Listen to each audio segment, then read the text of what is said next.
I want to try some I bear. don't want to render up a bunch of bear fat because I like making pies and things. I would give anything to. I do a lot of cooking. Yeah? Yeah. And so I really want to render out a bunch of bear fat and have it for crusts. That's like I'm super interested in learning more about it. Just like Yeah. I want a bear rug. yeah. Like who doesn't? What grown ass man doesn't want a bear rug? And a sweet ass necklace of bear claws. I don't know about that. Oh, yeah. I want it all What in do the you mean? rug. Yeah, Yeah. but then your next one, you get a sweet ass necklace of bear claws. I'm cool with Oh, that. the extra claws? No. I don't. Maybe yeah. Is there a difference, boar and sow, size of claw? Oh, I don't think size of claw matters. No. If you just got a bear claw necklace, I don't think it matters. If you right? killed that shit. I mean, as long as it's average. Like it's an average size claw. Like how many? So you've been up there obviously more than we have. Like, so have you ever encountered a bear? Have you ever had one on trail Should camera? we start this officially? We have. I feel like we have started it. But did we say this is Stormwater Creek? No. Oh. Welcome to just this did. episode of Stormwater Creek. And bears go. Bears. Oklahoma. That's where Abe is trying Well, to go. Yeah, exactly. Or Arkansas. First of all, who Well, are you? Brandon Albert. Nobody, but just a guy that loves to hunt the hell out of public land north of the Texas border. You've So, been on here before with us. yep, Yeah. been on here back in December talking about a deer I killed. See, I almost said bear. See where my Oh head my is? God, I'm yeah. looking after you now. Yeah, so I It's gonna be appreciate a good it. year. Somebody needs to. Now we're yeah, I was back here in December talking a little bit about the deer I shot, and I like to think I learned a thing or two back in last November. So hopefully I can bring some more knowledge and experience back to the podcast this year. But yeah, we'll definitely hit it up, man. For real, like we were texting a little bit the other day, and I'm down. Man, we have to be careful because I'm like, just like at work, and I'm like, fuck work. Let's just talk about hunting. Yeah. Like constantly. Like the day I drew that elk tag, I got my results. Like I've got 3 monitors on my desk for spreadsheets. Yeah. And that's what my job. Those were Onyx Maps Yeah. and Google Maps and the internet. Yeah, like, just I'm, like- rest of the day. I'm like, well, guess we're not Yeah. working today. Nope. No work done today. Nope. All that shit's going out tomorrow. Yeah. Panassi's like, hey, can you get this inventory spreadsheet done? I'm like, yeah. Next week. Next week. Oh, all my merch came in for full draw. Yes. Because there was these 2 giant boxes at the office. At your office, And yeah. I ignored them because it was sitting random where they pile all the boxes. And somebody's like, "You gonna take your stuff home?" What stuff? Like these 2 giant boxes. I'm like, oh. I no. said I was actually waiting on a tracking number for these, but I appreciate that. Dude, they were like, what are we ordering all this for? I'm like, do you want him to order enough for like a day, or do you want him to order enough for the rest of the year? They're like, the rest of the year. Then it's done. So, full draw, July 21st is the next one here. Cinnamon Creek Ranch, 10 a.m. And if you are an Element podcast listener, listen to those guys because they're giving a ticket giveaway. Yeah. And so is another podcast here in the state of Texas. I think the Texas Fish and Game Podcast. Forget the name of it, but they're doing one. So, We can figure that out. yeah. Listeners of us, you just, help support BHA. Go out there and buy your $10 ticket now instead of $15. It's gonna be awesome, and I'm Dude, not gonna be there, and it's I'm an upset about that. all-day but event, it's gonna 10 be a.m. awesome. till like probably 7 at night. We're going to do a bow shoot at Cinnamon Creek Ranch, which I don't really know the full layout of how we're going to do that, but we've been there for the R100, and that was awesome. Yeah. They have a giant place, so there's going to be a lot of walking. It's gonna be an all-day thing. Yeah, it's like 10 in the morning until like 8 at night, 7, 8 at night. There's least. food. There's going to be beer. There's going to be a bunch of giveaways. I know we have a Kimber Mountain Ascent and a 6.5 Creedmoor, but if you are like, I don't want a 6.5 Creedmoor, and you win that thing, you can get that chambered in whatever you want. And if you don't want a 6.5 Creedmoor, you can unsubscribe. Hashtag unsubscribe. Yeah, because that's what I want. We also have a Yeti cooler, 75. So those items are not going to be drawn for at the full draw event. They are going to be drawn for at our November 29th storyteller event down in Austin at Filson, which there's going to be some special guests and some like super special guests. Not like Abe, Austin, and Jordan and Brandon's special guests, like people you actually know and follow. Yeah. Cool people. When is the Austin one? August 11th. That's feasible. Are Yeah. you going to go down? I am going to be there. I will probably be there also then. Let me look at the calendar. That is going to be at Archery Country in The 11th? The 11th, yeah. I will not be there. Saturday the 11th, yeah. No. I'll be in Abilene. I'll tell you what. I watched the event. I watched the film at the Leading Edge Archery show that we did down in Bernie / San Antonio. Which was awesome. Oh, it was badass, man. Turned out great. Yeah, we those guys down there at Leading Edge Archery are the shit. I'll tell you that. Scott and Cody, They restrung your bow. Adam, the whole litany of them all. There's so many people there that are awesome, but those guys went out of their way to support BHA and support our cause on their own dime. You know, there were people there, and people were enjoying it, but that was like an event to help us, and we can't thank those guys enough from a BHA perspective and a Stormwater Creek perspective because that helps out. Super nice Oh my people. God, very cool, and the movie's great this year. Like last year was a lot of mule deer, and I love mule deer hunting. I'm like 50-50 on which I want to kill first, is a mule deer, like giant mule deer or an elk. But After you're done with crappie. well, yeah. I mean, Which we're gonna rabbit trail here. There's a guy on Instagram that we follow on our Instagram who is this tattoo artist who specializes in fish. Drew. Yeah. Yep. Drew. Yes. And I was messaging with him the other day, asking when he's coming to Texas. It'll be a few months, but that you should definitely get a crappie tattoo. Yes. Yes. That would be it, because Abe doesn't have any, and he's been thinking about his And as first you one. can tell, And I think There's- I think that's appropriate for him. it's absolutely. I'll go with you because I've been I'll get thinking it about. because I want a trout or something. I've been thinking about getting him to do a Guadalupe bass on me. Where's where my thing is not now like I feel like I kind of I'm narrowing down on what I want, but like it's like where do I get that? On your neck. The neck. You guys are such good friends. No, it's like on your shoulder, or maybe like a tramp stamp. I was thinking on my chest. And Dude, like that'd my be chest. And then Or arm. a minnow on your dinger. Dude. good. And then it'll grow into a salmon. Yes, exactly. Like Give a new phrase, fishing hole. yes, Give a Yes. whole new meaning to the phrase. fishing hole. Yeah, bait the hook.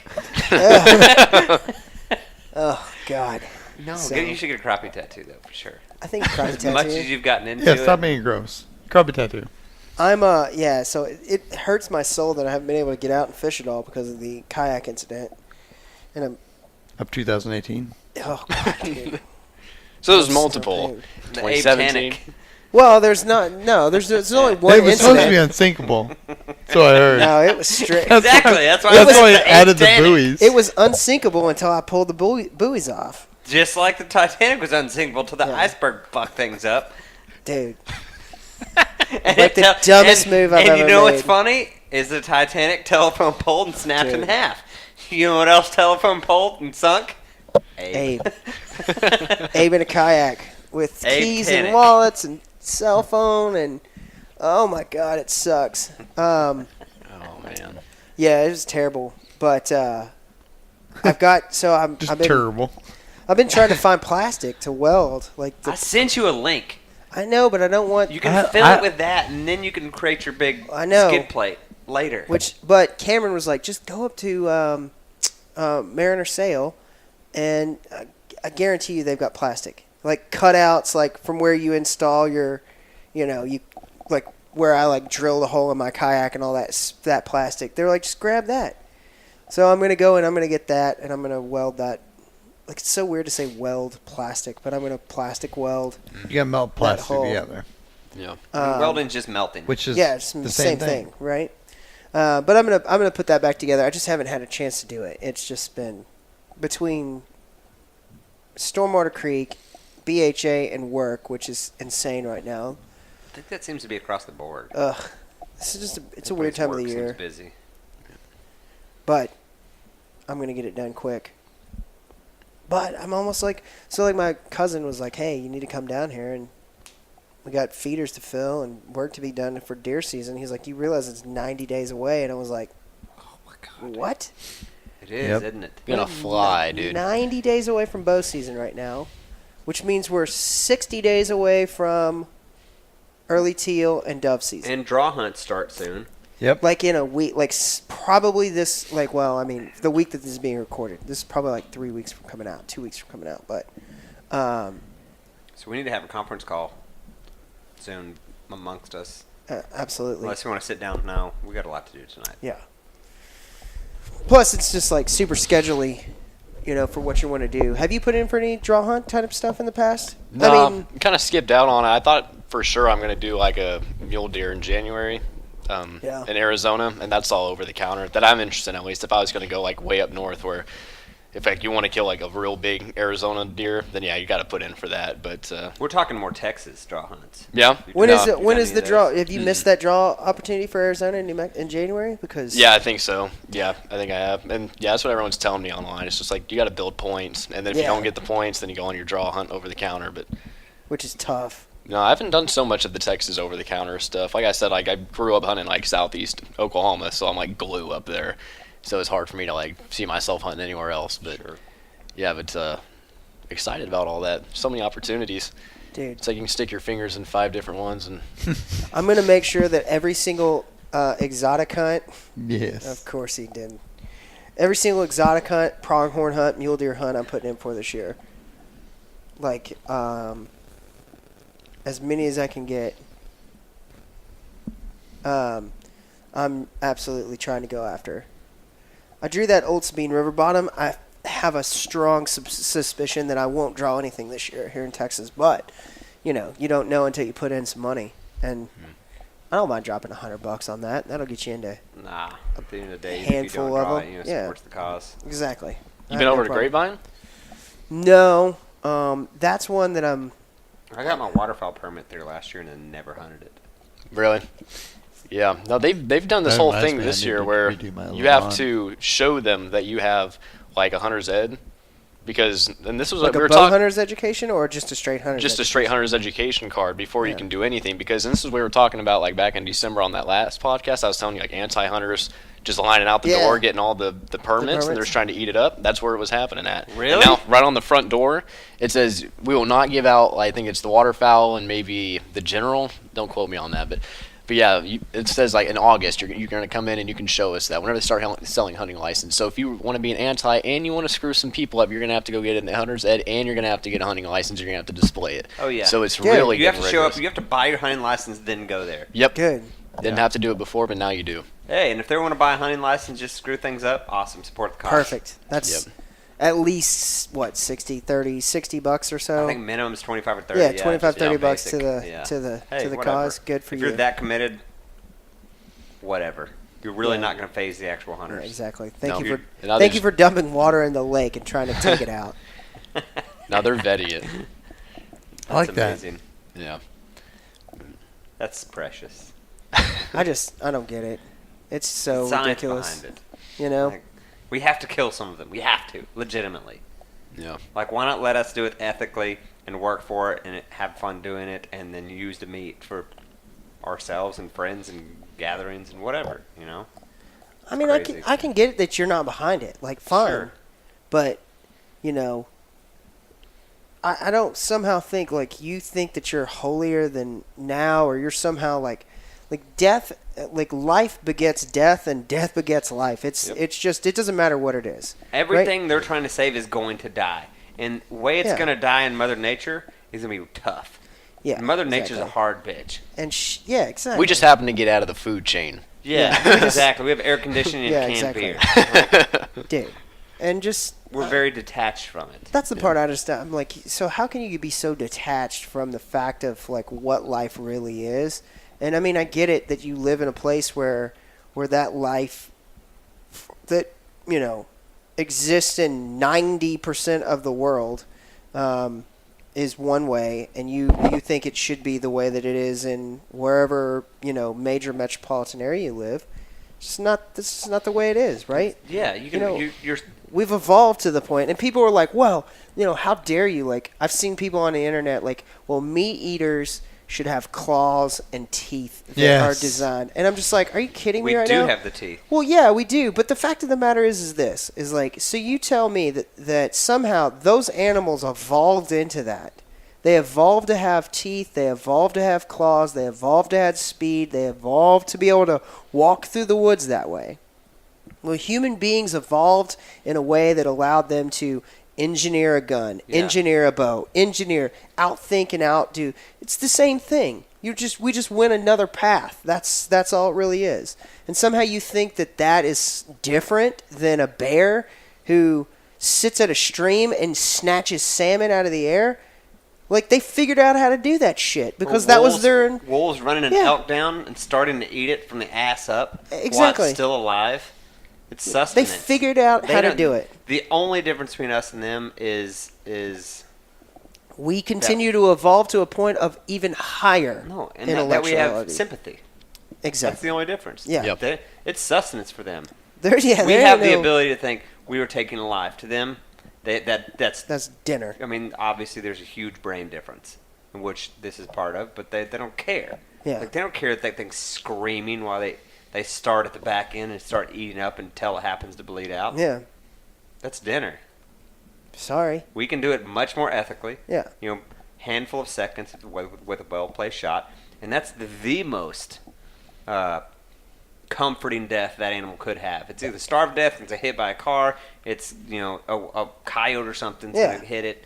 Like, who knows? But anything that any way it Like, I think dies these other than people, an like- arrow or a bullet is Yeah. gonna be Somehow worse. they Like, think that no it's gonna question. like die with its family around it in a bed, as it's Yeah. just like they don't have a loved. nursing home for whitetail. Yeah, that just I hate doesn't to happen. break it to you. Like the best, like if in the scenario of what they think the best case scenario is that it dies of old age, which means it's ground its teeth to the point where it can't eat anymore, Exactly. and it becomes so weak that then It literally starves to death, and it lays Or- down, yeah. and something starts chewing it on it exactly. until it chews on it enough and it bleeds. I've just never gotten that. Like, No.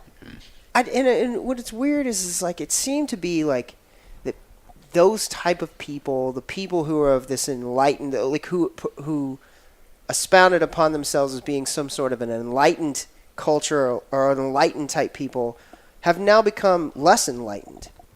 They've gone the opposite way of being like, no, I know better than science. I know, like, that's not the way. That's like just your opinion. Like, that's the way, like, you think that, but it's not true. No. This is, like, scientifically proven. Like, this is what happens. This is what goes This is on. how they die. Yeah, just, it's like, sorry. I mean, it's not pretty. And if you don't want to be a part of that, that's fine. No one's asking you to be a part of it. But don't recognize it. Yeah, recognize it as a truth and move the hell on, and just be like, cool, I don't want to be a part of that.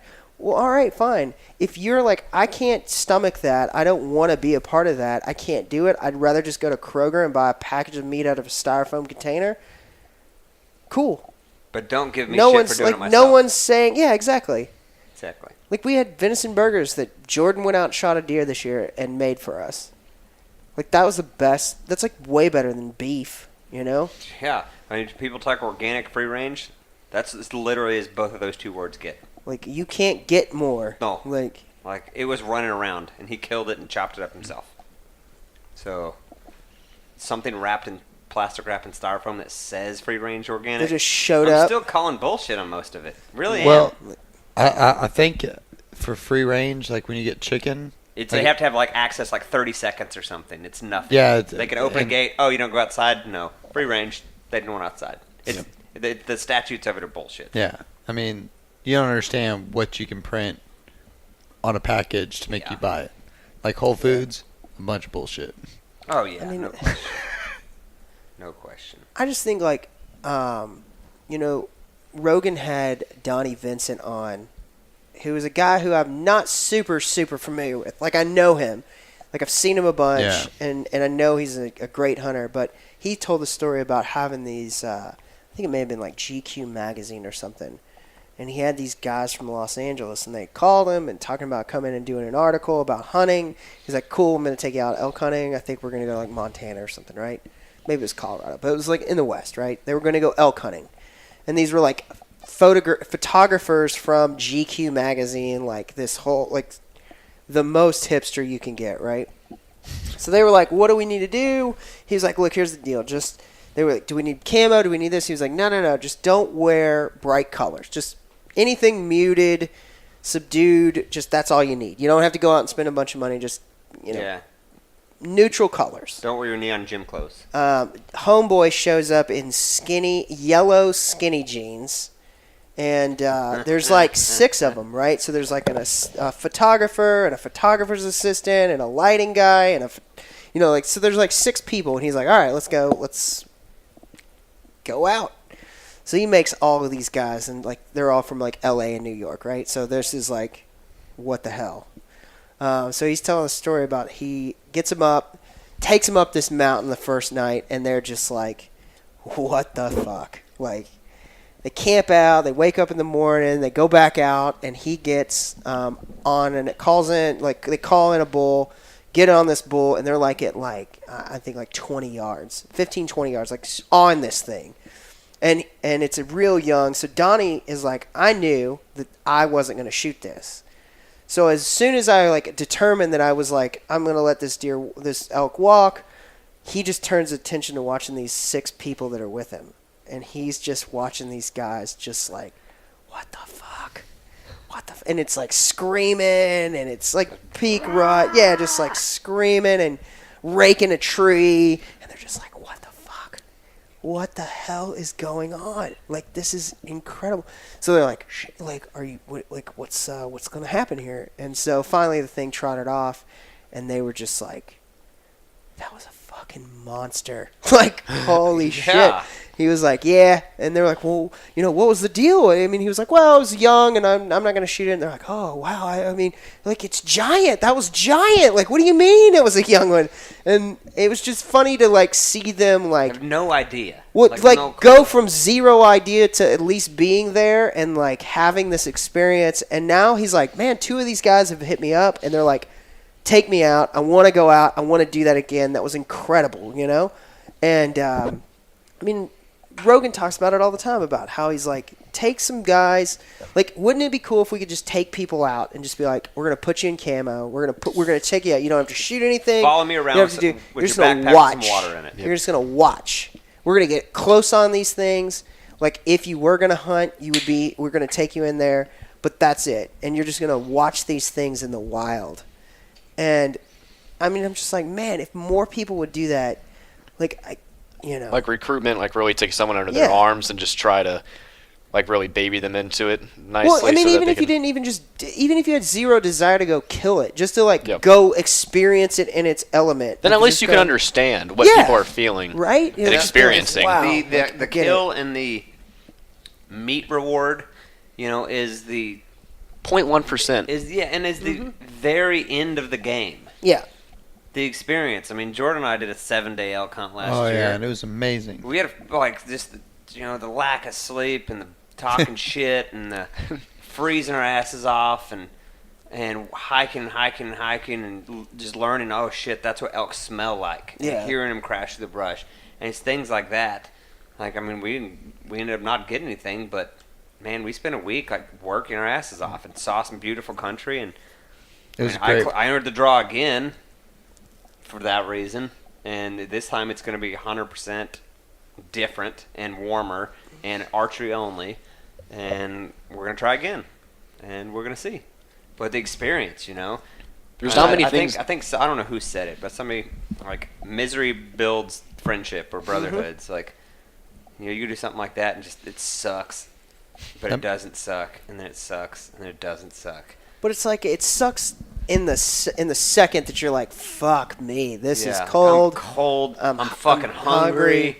Like, I want to shower. Yeah, it's like life, and though. We had a 13-hour drive both ways, so we wake up that final morning like, fuck it, we're going.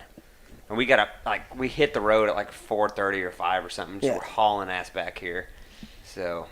Yeah, there's not many things in life that have like such a sensory overload. Oh my God! that. Like visually, and that's what's exhausting. Is it's not just like, oh, you're looking for things, you're smelling things, you're trying not to step on things and break twigs. Like, every sense has to be going all the time. So at the end of the day, you're just like, holy shit, I'm exhausted. Yeah. Not from the 12 miles and 10,000 feet. It's my brain. But you're like mentally and physically beat. Yeah. It's so good and so bad. Yeah, It's It's awesome. addictive. It's Like- it's addictive, and it's endorphins and adrenaline, and because you hear something crashing and you get that massive adrenaline dump, like holy shit, what do we do? And then you're like, what the fuck do we do?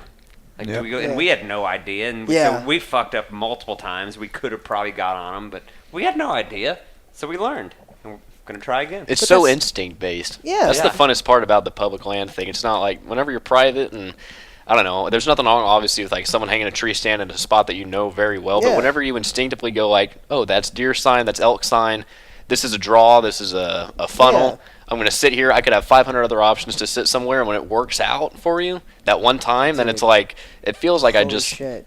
like drew snake eyes or Yeah, something. exactly, Like, dice. Like, yeah. this was like I lucky. made a good decision. Yeah, and it just like backs everything up you've always learned. Like it's not just talk anymore. Like Yeah. actually, there's an outcome. This was a success.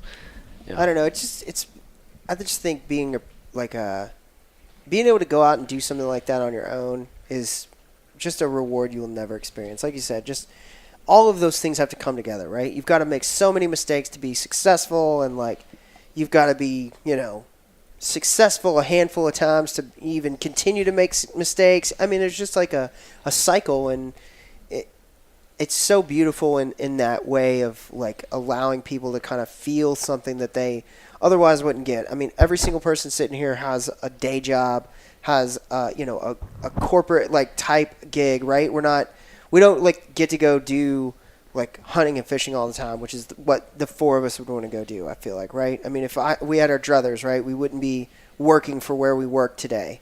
It's awesome to do what we do. We're very fortunate to be able to have what we have, but in the long run, like push come to shove, I would give no anything to like have to go try to figure out how to be a subsistence hunter. That would be awesome to me, right? be. Like to be able to go out and I just think so many people don't even understand that portion of it, right? They get this idea and this mentality in their head. And you see these posts on social media. Like, oh, give it a chance. Like, why don't you do it with, like, a spear or something? Like, no. Like, you take a gun and go kill something. Yeah. They're like, I stomped around fucking New Mexico with him for a week with a rifle that's a tack driver and a suppressor and all the technological advances I have at my disposal. Yeah. I didn't take a damn thing home, but some exhaustion and I stunk like shit. But my favorite You know, one like, is even come- like, how many times have you been with a feeder and have You empty still feeder? don't take shit Yeah. home. Like you're sitting with what should be just a given. Yeah. Like Mm-hmm. should be the layup. You Yep. know, and your feeder's empty the whole time you're there because you picked the wrong stand for whatever reason. Yeah. The wind was wrong, so they could smell you. They winded you, or Acorn they just- crop is like it's been the Yeah, last several yeah, I years. mean, It's just like- the largest I acorn mean, crop that's and ever we're been. all- Like every- how many, I've had people tell me like, oh well, you hunt off a feeder. Well, yeah, Yeah, it's not sometimes real. I have a deer Something I want to lease. get groceries, yeah. Yeah, you I'll know fill a exactly. freezer. Like, No question. but I'm like, not going to brag about it, but I'm going to take it. and they're like, so that must be super easy. Like you just give them food. I'm like, you don't understand. Mhm. What throws out of those feeders isn't 100% what they want all the time. No, and if the acorns are dropping, it's the last thing they want. yeah. There'll be pigs and shit, but Well, Yeah. sometimes After not even dark, that. Like 3 how, a.m. how many times have you gone out to my place with There's no night vision. pig? Yeah. True. No, but you're We have 100% that, too. right. You know, like You know, like people don't understand what actual Hunt, yeah. hunting is. No. Like it's yeah, It's and a then mental there's game. People, well, you should do it with a bow, and every one of us here is a bow hunter. Like that makes it even harder. Yeah. Like I can take a super nice rifle out all day and not kill something. Now you want me to take a sharp stick and still get 20, 30 yards, which takes everything being just right. And I completely support all that, but these people act like it's just going out there and murdering shit. Well, that's my Like, thing, right? Like you can't even like and that rolls back to, sorry to interrupt, but that rolls back to everything you said about like take these people, take one of these people with you and show them like, here, if this is that easy, here's my rifle that can drive tacks at that's your, like- 400 yards. It's got a suppressor. There will be no kick. Like it's not going to be loud. go kill something. I'll follow you. Yeah, go. It's easy. You got they couldn't even lift that. you thing. got 3 million acres here. Take them to Colorado or something. Yeah. Like here, get it. Let's- All you, brother.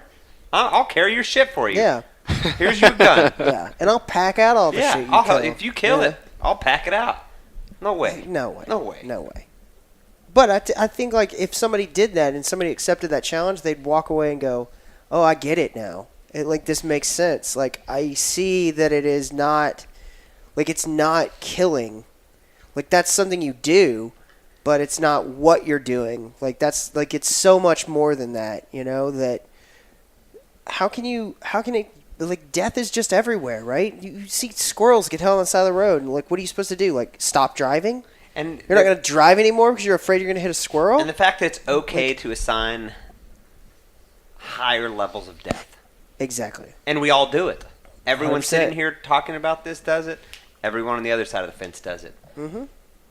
You know, one of us shoots a deer. You know, it's like, oh, you know, this thing's gorgeous. We took a life. I still always feel like there's always a pang of remorse, and I think if you don't feel that, there may that may not be 100% normal. You're always going to feel a pang of like, I did take a life, but I'm going to appreciate this for everything it is. Damn, it's weird. It is. Yeah. And use it to its fullest extent. And it's completely fucked up, but I clearly do not feel that about pigs. About wild pigs. Yeah. Very much so. Why do you say that? Because things got Western. Things got Western. Things got super Western. We might have hit a few with the truck. Yeah. And plugged a bunch of 9mm hollow points in a bunch. And I mean, but I think that's just like you did a good job. You know, but like it's the same thing. Like somebody who's like, okay, like so you tell me you don't like hunting, you don't want to do this, you don't like it's wrong, it's like immoral because you're just taking life. Why don't we put an infestation of rats in your house and see like what's moral and what's not moral? Do you have an exterminator? Yeah, like that's cool. Oh, okay, so that life is all right, Okay. but like But man, I can't feed my friends and family. Yeah. And have entertainment. Yeah.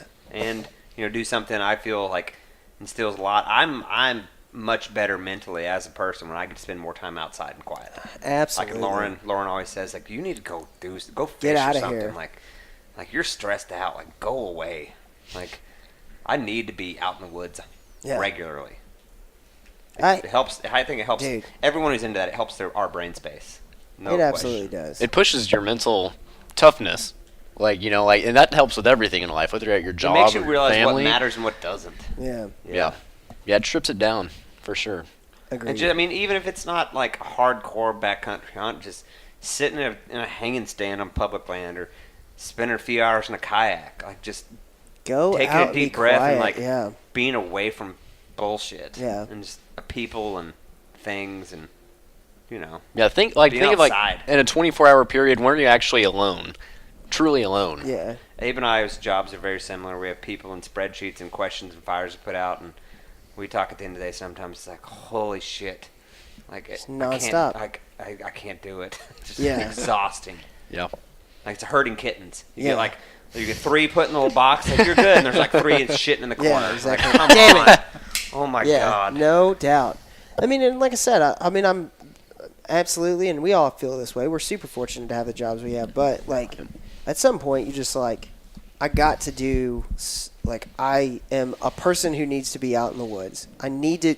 There's a certain amount of time that I have, and like my wife is always like, man, I always like it when you get to go out with somebody because it's a sense of security for her, for me, right? Sure. But and as I've gotten more and more and more into this, like there is some, like I like going out by myself. Sure. I think maybe you and I were talking Yeah, about we were this, talking right? about that. That it was like there's some, like I love going out. I love camaraderie, being in a big group of guys. But there's something about like I think you're more observant. you're absolutely 'Cause you're not more fucking with your buddy. Yeah, You know. you know, it's just It's like some people You're work not out talking alone, shit. some people work out with a buddy, Yeah. and it's all right both ways. Yeah, It's just that they're efficient in either way. No doubt. It's with how their brain's wired.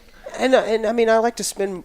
I love going out with you guys, and that's the thing. But there's something about like sitting in a stand by yourself. There's something about going out by yourself and just having to rely on yourself. You know, like this Thanksgiving, like I'm super excited about going and spending like 3 days alone in the wood, in the middle of nowhere, with no phone, I have zero way. There's no safety line for me. The safety line is that if I do get hurt, I drag myself somewhere where somebody will find me, or I drag myself all the way out, get in my truck and drive out. because you're in the middle of nowhere up there in Lake Meredith, right? I mean, you're by yourself. My phone doesn't work until I'm 4 miles outside of the canyon. Until I get there, then I get a cell phone signal. Then everything starts to come back. And that is after I've walked however far I've had to walk. And so to be that far and to have that kind of like solidarity is like, I'm super excited about it. Unless one of y'all wants to go, then cool, let's go. But you're gonna have to ditch. You're gonna have to ditch Thanksgiving because that's when I'm going.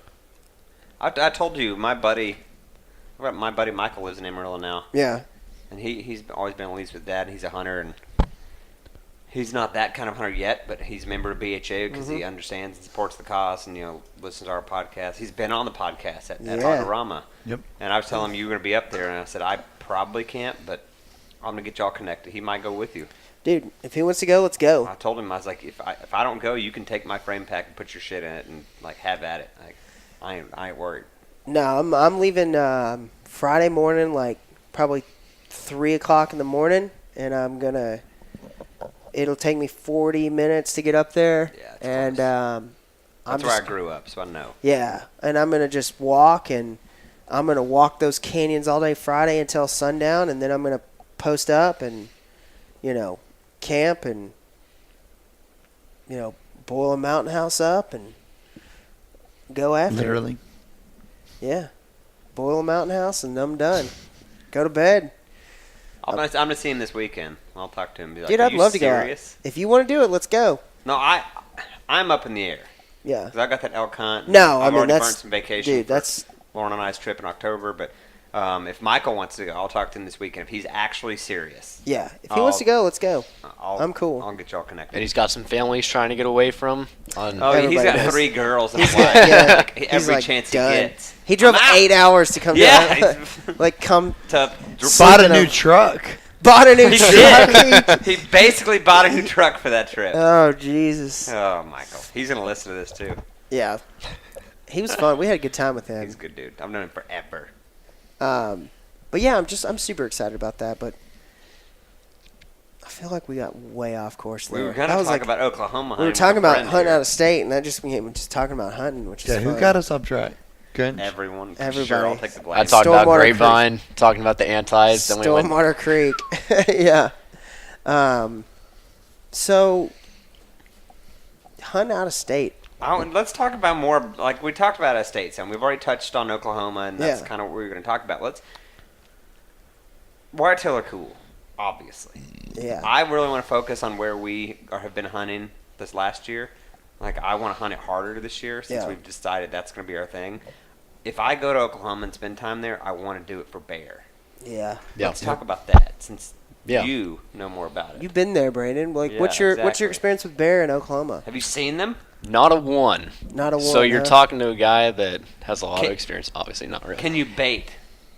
Can you bait on public land for bear? I don't think so. I don't think so. But Okay. you at least got 3 weeks to get it done. October 1 to 21. So That's not. You say at least. Yeah. Like, that's not much. There you go, Giannis. you got 3 weeks PTO. Fuck no, I don't have. If I had 3 weeks of PTO, I'd be going elk hunting this year. At least over the counter. I'd be definitely going with that New Mexico trip, or I'd be going over the counter to I've New got Mexico. 2 weeks but and I already burnt one of them.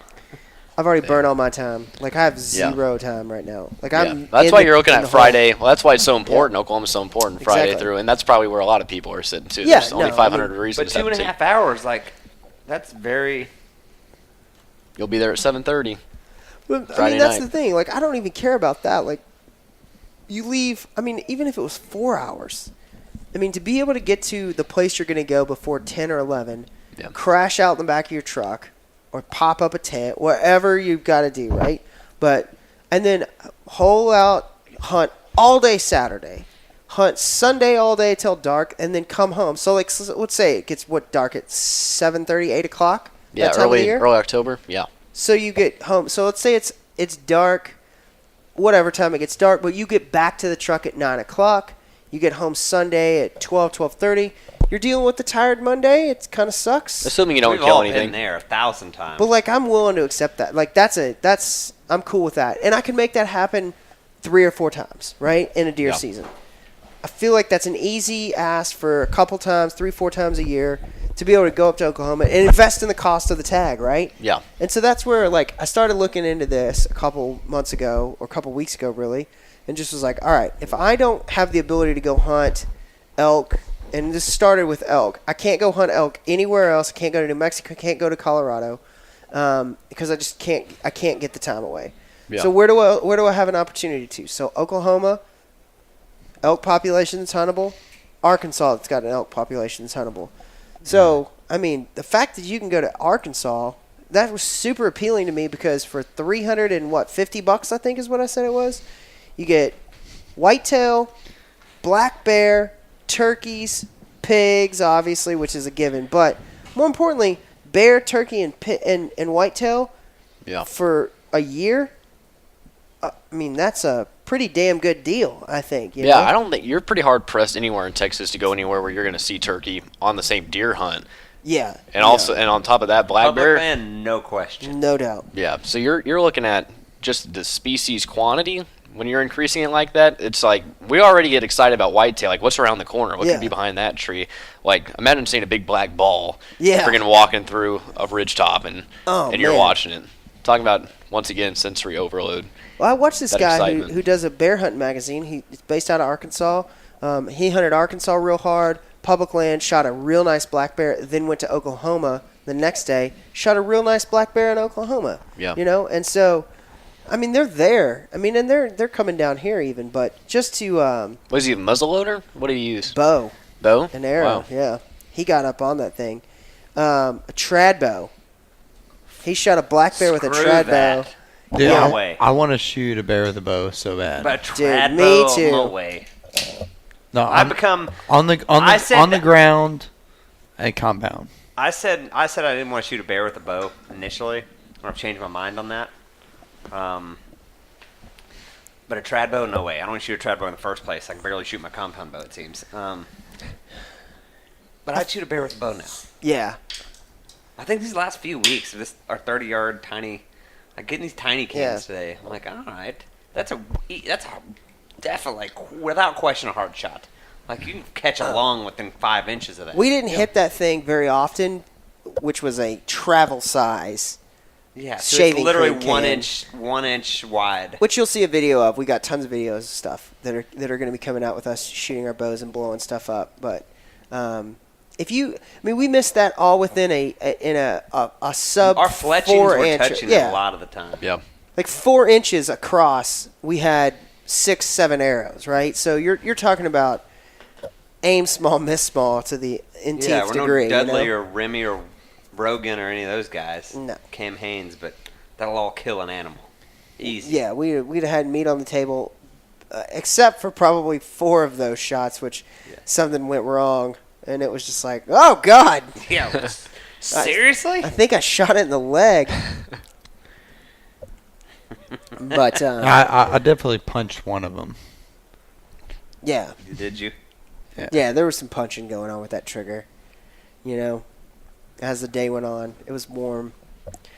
But so, as far as just like going out of state, right? So you, out of the 3 of us, I mean, Jordan and Austin have already headed out of state, hunted out of state. Sure, a little. Yeah. Well, like being this close, right? Like, how are you running and gunning up there? Like, what are you doing to get ready? Like, how are you handling scouting? Are you going up there a bunch before? What does that whole picture look like, Brandon? Yeah. Obviously, out of state, it's hard. I think before I did my November bow hunt, like late October one trip and early November one trip, Yeah. I went up there in March, and that's the only time I shed hunted. It was a really successful shed hunt, so that was really nice. Yeah. And I also set up a stand location like in September, and also found like an old shed antler on the ground doing that. Okay. So once again, we're always talking about like we're extremely observant when we're on our own, and Yeah. that's like where me and you really click, I think, on that front, is that when I'm out there, I'm looking at every old rub that was there. That was obviously in March, February. So I'm looking at every old rub, every old scrape.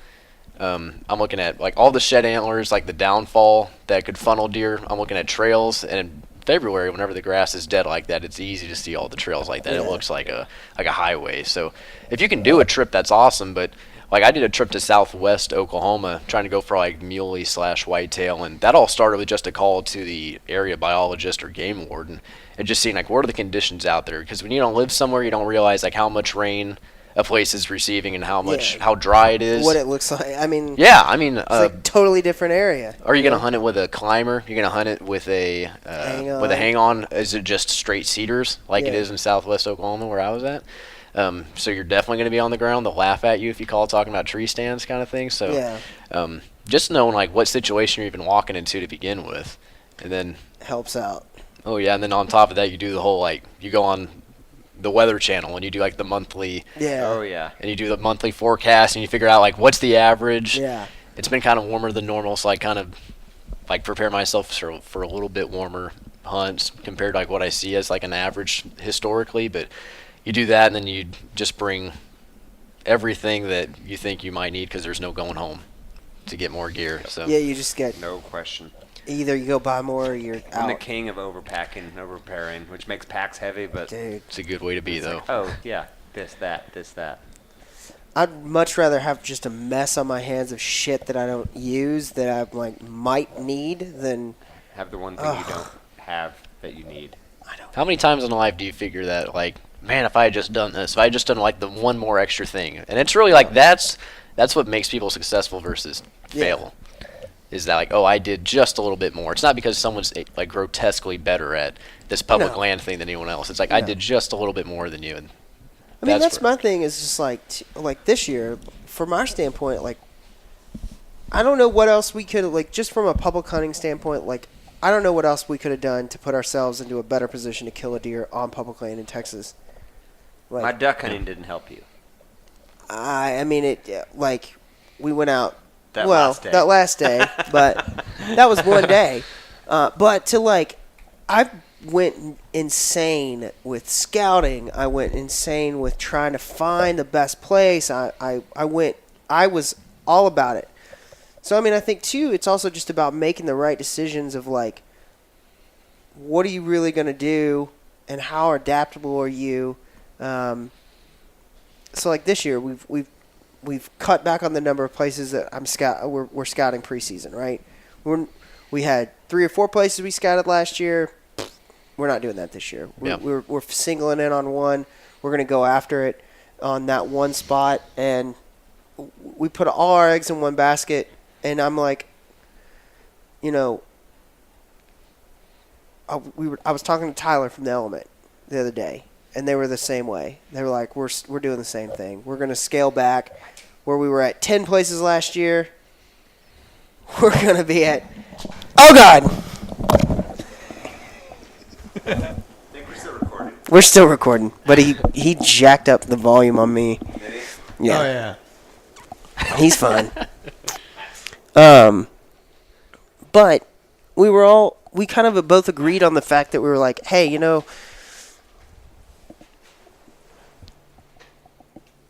You can put too much work into something, and you can try to outkick. And the best thing I used was like you can outkick your coverage, and you go out there and you go out and you're like, all right, I'm going to find, I'm going to put in all this work and all these miles and put in all of this I can, and come to find out, like the best thing you could have done was just pick a place and hunt the hell out of that.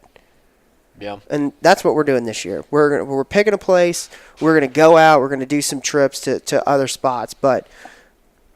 I like that line of thinking for sure. With coupled with a plan B and C, but your plan A needs to be like an A spot. Like there's no reason to go out and find 3 C sites in terms of like tree stand sites. We're grading them. Yeah. If you have an A plus site, then you need to hunt it always on the right wind, never chance it. Yep. Go in there, and B and C are there for those type of days. Whenever you're like, I have the itch. We're talking about earlier. Like I got to get out of here. Like at the end of the day, like we want to go spend our time in the woods and we want to do it efficiently and we want to save our spots that are the best. So I agree with what you're saying. That's our thing. Is I've got my preseason spot and I've got my rut stands, and I'm not gonna hunt those. I'm not hunting those rut stands in October. I'm just not gonna do it. Yeah, all your funnels, keep it till November. Yeah, I may go in once, twice max. It depends on if I get a cell phone camera or not. But for the most part, I'm I'm gonna pick the spots with acorns. I'm gonna go in. I'm gonna hunt them early, and I'm done. And then I'm gonna hunt my rut stands. That little time frame that I've got, which is like 2 weeks, which is what last year was. Our trail camera showed us last year was 2 weeks. It went crazy. We had bucks during the day. We had them coming through there, all the time through a section of a couple, like really over a week, but spread out over 2 weeks because it concentrated within about 5 days. But like they started and then they ended outside of that, which pushed out to about 2 weeks. But did that coincide with like a certain season starting, like rifle coming in, or was it just like you think it's straight up just the weather change? November 27th and November 23rd, 21st through through December like 5th. Yeah, 6th. I remember you showing me that one photo. It's like daylight. Yeah, I mean, nice bucks in there, December 1. I had a couple bucks come in on daylight. And I think that's what we're going to shoot for this year. If conditions are similar, that 2 week frame, that's when I'm going to be pretty sick at work. Yeah. I'm like, oh, I got to go. Especially on cold fronts, and I got lucky on cold fronts this last year. Luckily, I was finishing like my last semester of my junior year, so it was, and I don't know, it was like a class ended up going online instead of in school kind of deal. So it was like my Thursdays, Fridays were off. So it was like Thursday night. I remember leaving Wednesday night whenever I went to go kill this deer, and I talked about this back in December when I was on here. Leaving like a Wednesday night, getting up there at like a classic, like you're talking about, getting up there like 1 a.m. On Wednesday, and then killing this deer Thursday afternoon. I think that's the thing, though. You just, if you're willing to put in that time and understand that it's not going to be that sun up to sundown type and calendar, then you're going to get some success. That's why I'm like, we leave Friday at dark, drive up there, get in a hotel or camp, one of the two, and post up. The thing about what we were talking about, Austin and I were talking about, was like, the good thing, we were talking about Oklahoma and Arkansas, like what are we really going to do here? Like, what's the point? Which is better? And he brought up a great point, which was, at least if you go up to Oklahoma and you're going to go into those controlled units where there's a draw hunt for elk, go in there, get yourself a whitetail tag, and then just really hunt elk. But, I mean, obviously you're not going to kill an elk, but, like, go see where you can find them. Can you figure them out? Can you get something on them? Let's rabbit trail this. What do you know about the elk hunts in New Mexico? Not much. Oklahoma? Yeah, you guys might have just as good a clue as I do. I've read a good amount, but I don't even want to comment because I don't understand it enough. But all I know is it's more like southwestern central. Yeah, it's in that I feel like a lot of it's Mountains once in a lifetime. Once you draw a kill, you're done. Yeah. So next year, that's top of my list. So I've done New Mexico 2 years. God willing, I bring one back. Well, next year I'm going Colorado over the counter. Are you? If I don't draw in some other place by some ungodly situation, but I'm going to put in for Colorado. But he's saying Colorado's worn out, though. I mean, but we can discuss that later. Yeah. But I want to. I mean, because Oklahoma's so close, we could knock out that hunting. Oh yeah. So that's going to be top of the list of me trying to figure that out. And I think I want to do a pronghorn hunt real bad. Oh, I'm putting in for every single pronghorn hunt I can get in Texas or New Mexico. Texas. There's got to be a place we can hunt pronghorn over the counter, though. New Mexico, maybe, but a lot of them are on private ranches on the east side of New Mexico. I mean, you drive over to the Panhandle, you can see them in here, and plenty of them here in Texas. Yep. I mean, all through the West, though. Yeah. I mean, any way up from the Panhandle up, you're going to get pronghorn. Like if you draw a line up from there. Yeah. I mean, I'd love to shoot a pronghorn. And I would do some intercoastal duck hunting. Down on the coast. Yeah. Louisiana, that area. Stuff. Yeah. Just even South Texas. I got people now who we can do that with, but It's just Let's do that's work too because it's 10 hours. You know? Mm-hmm. Nebraska offers an archery only over the counter tag for pronghorns. I don't think I want to archery hunt them because those things are skittish. Boy, Jesus, can you imagine yeah, I trying want to to get take up a on ones? 300-yard shot. Now, and just be what I done. do think is that they're also they're skittish, but from what I also understand, they're not really rangy Wyoming. at all. Like you can get on them the next day, like you know where Yeah, they're gonna you be. could scare one and they kind of come back. Really? From what I understand, they'll kind of run off and they'll stop, and then they'll kind of they'll stay in an area, like a pretty, Their ranges are tighter than yeah, they're not white-tailed like stuff. they're not. You're not going to blow them out of an. I mean, you could blow them out of an Sure. area, obviously, but like It's not depending as on what easy you do, yeah. like they kind of tend to stick to a place. And I mean, also you think about the landscape. You get on a place that's got some food, got some water. You probably Where they- found that spot. You're not Yeah. probably going to venture off where they very inhabit, far. there's not a ton of water. Yeah, so exactly. they're probably gonna. You hang up at a 200 yards out from a water hole, you'll probably get a shot. Yeah. Yeah. That's like me with pigs right now. I'm like, fuck, dude, I did go out right now and just like sit on water. You're gonna get on pigs probably all day long. Thursday night, getting into the ranch we were at, driving back to the house we stayed in. Dozen pigs coming up from the river, crossing the road we were driving on. One of them slams into the side of my truck. If you go out there, there's a big muddy spot. Mm-hmm. So I was like, holy shit, they're crossing. I didn't have any guns on me that was worth just Shooting with, And yeah, boom, what? And I put it in park, and Lauren's following me. I get out and walk back to her truck and said, did I hit something? She said, no, a pig ran into you. I just ran into the side of my truck. Texas problems. Dude, It's crazy. I need pigs. Yes. I want easy. pigs. I want pigs with a bow too. Me too. That's what I'm As looking soon as my for. boat comes in, let's try to get out to Dan's. All right. And we'll just stalk them. Or we'll sit in a stand when they come in, we'll get out and stalk them. Yeah, because there's that one stand that I killed that pig out of that I feel like I could shoot something with a bow from there. And the stand I killed the giant pig at, Fucking rocket shipped. dude. And they come through there every time. And they have a new stand. It's in the woods, and it's got lanes. He said they'll hang out in trees, and when the feeder goes off, they just appear, like immediately. No. But they're just right in the lanes. Dude, Damn. stalking pigs in a lightning storm. That was like that just ended up happening to me, probably like 5 or 6 years ago. But just like ditch the stand and you can see the lightning. It goes off and then it lights them up out in the field and you can see them. That's like nothing you've shit. ever experienced. Yeah, That sounds It wasn't awesome. That raining. sounds And real it was cool. like the thunder wasn't real present. It's just like you can just see Far off. It's just like a kinda flashlight coming on. Yeah. Yeah. And then you find them. Yeah, that's something. We were flinging arrows like 100 yards. It wasn't gonna work, but God, that was Still like fun. yeah. Oh yeah, Oh, we're on yeah. a full Yep. moon. Oh yeah. Oh. There's so much fun to hunt. That's the thing. There's only 500 different situations you can find yourself in, and Yeah. none of them are wrong. However you approach it, No. anything could work. No. Just throw it against the. And yet again, to circle back around to the hierarchy of charismatic megafauna. Yes. Like, Yes.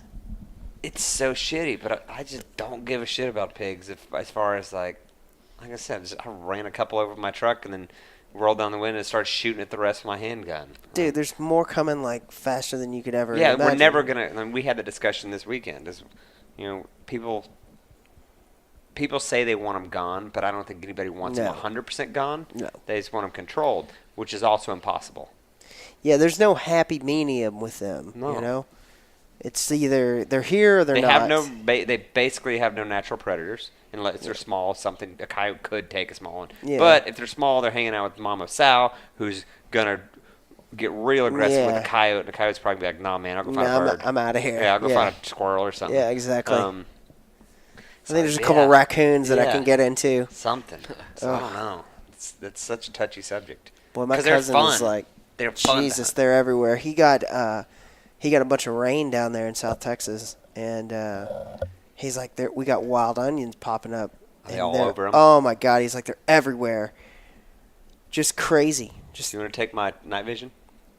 I mean, if you're gonna let me use it, then how? It's mine is yours, my friend. You know that. I would love to take that out there. It's all you. You don't have an AR, right? No. Okay, I'll send you a whole care package. Oh my god. Good. I'll bring back a bunch of meat. We'll just have fun and get some video. Because that thing's got the video out on it we've never used.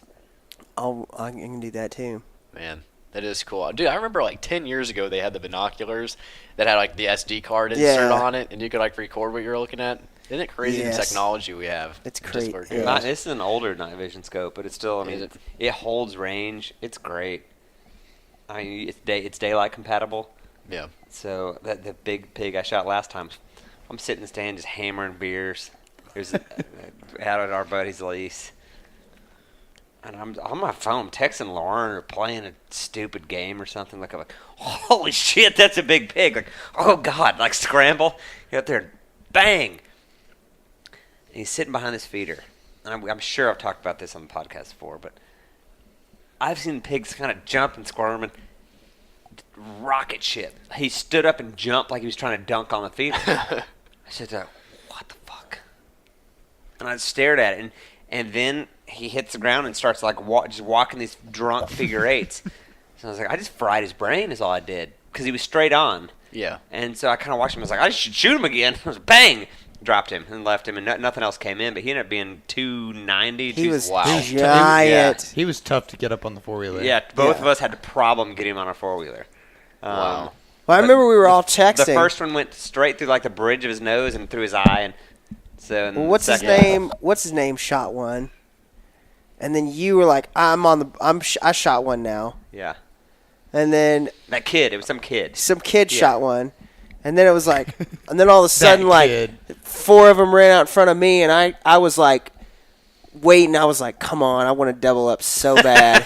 I was waiting for him to, and I had one, and I just like. I was about to squeeze off, and then they moved, and I stopped, and then I was like, all right, I'm gonna kill the biggest one here, and pow, shot the big. I shot what I thought would be the mom, because they were all kind of younger, and I was hoping that they would all just kind of run off and then come back, and then I'd shoot another one. They all just ran off, and so Dan came and got me on his 4-wheeler, because he heard Austin. You can't hear him shoot, right? You don't. All you know is that he sends a picture of a pig that's dead from like the feet from his stand. Yeah, Dan, I shoot and I get messages I heard immediately. Yours. I texted you like I get immediately like people are like, oh God, who shot? Who shot? Was that you? Was that you? And so Dan's like, all right, I'm coming to pick you up. And so I dragged my pig out, and we went up to the skinning station, and then these two rolled up, and that thing was like draped off either side, and just like, oh shit. Pictures. Sure, Brandon. The 4-wheeler was having problems with like, 2 of us. I was about to say, I was like, that weight capacity, like that's gonna put it straight it was on big. the suspension. And they it was good. That was a fun weekend. Way better. Like Hagarama is awesome, but going out there by ourselves is even better. Big pig. yeah, for sure. Yeah, we had a ton of fun. That was what it looks like Hagarama. through the night vision during the day. That's amazing. And I didn't see nothing. Yeah, I felt bad. You like elk-sized back straps pulled out of it.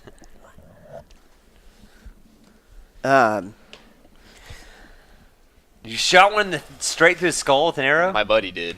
And he obviously killed it. Yeah. Like immediately, or he immediate? Immediate. It was Look at quiet. this. We have to post that. Send that to Abe or myself, or Oh, it's just like through the he put an forehead. arrow through the forehead of a pig. Like unicorn that thing. It's adorable. Is that an FMJ? Yeah, it is. Yeah, Looks 5 like millimeter. it. Yeah. You shoot those full metal jackets. Yeah, I my was buddy- pulling your arrows out and was like, oh.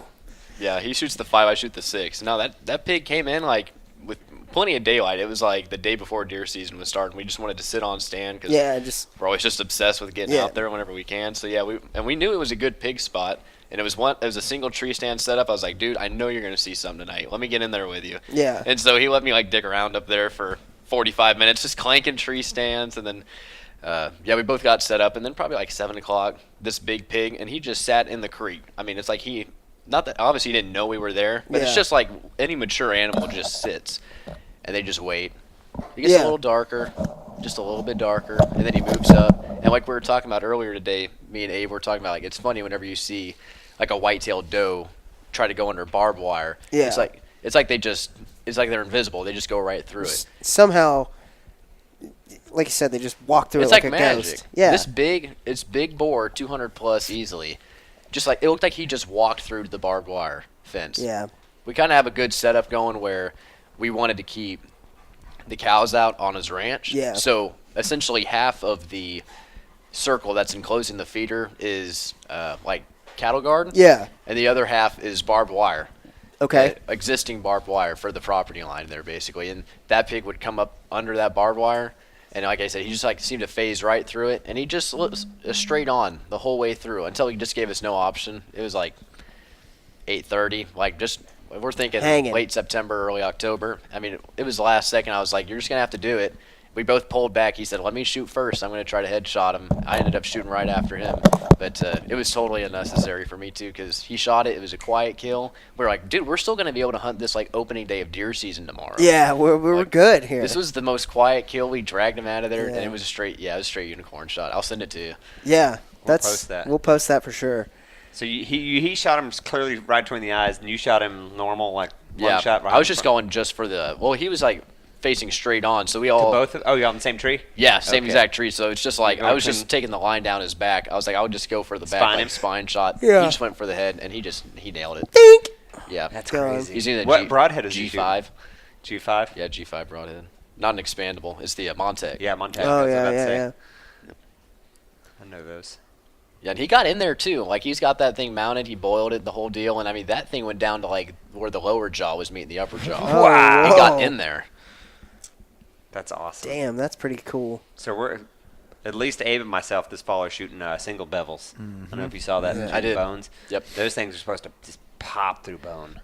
Yeah, I'd imagine it. Whenever you're talking about two blade and non-expandable. And you're shooting a helical fletch, they get a twist, and Yeah. they on their website they post a lot of pictures like of white-tailed front shoulders, Yeah. and it hits with that twist. When it hits those front shoulders, it pops the shoulder blade in half. Wow, Yeah. So the I'm physics, man. Super excited about shooting, like, more than anything, a pig with one. Me Because I feel too. like if I shoot a pig, that's really going to give me an idea.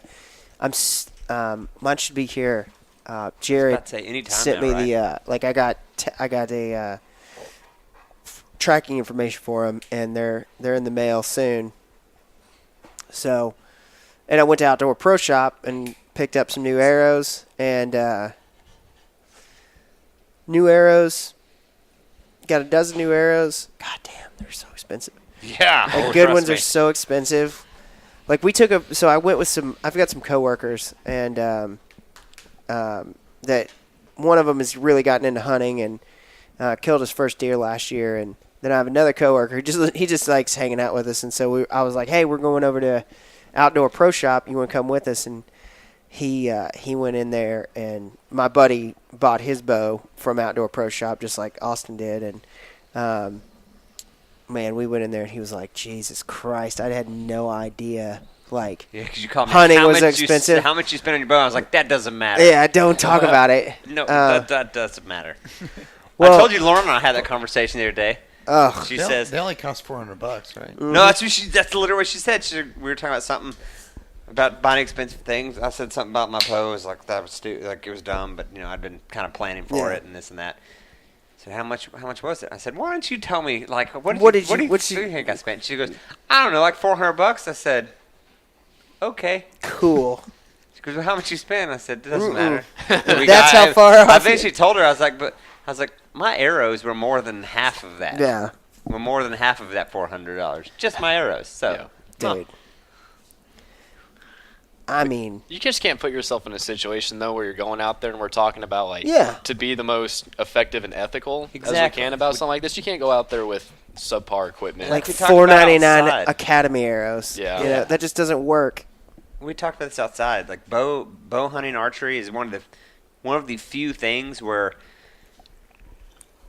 you really do get what you pay for to an extent. You Yeah. know, like a $400 bow versus a $1,000 bow is very, very different. Yeah. Yeah. You know, a $2 arrow versus a $10 arrow. So different. far different, you Yeah. know. Yeah. And then you get into sights and rests and, you know, all that. The whole 9 And yards. you know, there's obviously a point of diminishing return, but, you know, like we said outside, you go buy Bass Pro Cabela's runs a, you know, $350 Savage bolt action 308 with a Nikon optic special. The optic's not great, but if you threw new glass on that $350 platform can absolutely outshoot anyone in this room. Yeah. Like, the only errors it will have is human error. Yeah. A bow is not that way. No. Like, a $350 bow is far different than a $1,000 bow. Just like unlike a $350 rifle and a $1,000 rifle, there's differences. Yeah. But no one in this room, I'll be bold enough to say, could shoot a $1,000 rifle that much better. No. You're not going to do. It's they're very, very diminishing. Yeah. That diminishing return is very small. You know, you're not getting into, you know, these, you know, mile Agreed. sniper competitions. Yeah. In Yeah. my eyes, and I've shot rifles for a long time. Wholeheartedly agree. Because there's so many more geometries and physics to bows. Yeah, it's just. I mean, it's just the whole picture of like, you know, a gun is a gun. I mean, and you can like, there's a debate about all this stuff, but like, at some point, what are you really talking about here? You're talking about so much more power than you need to kill, anyways, from the lowest end, let alone the highest end.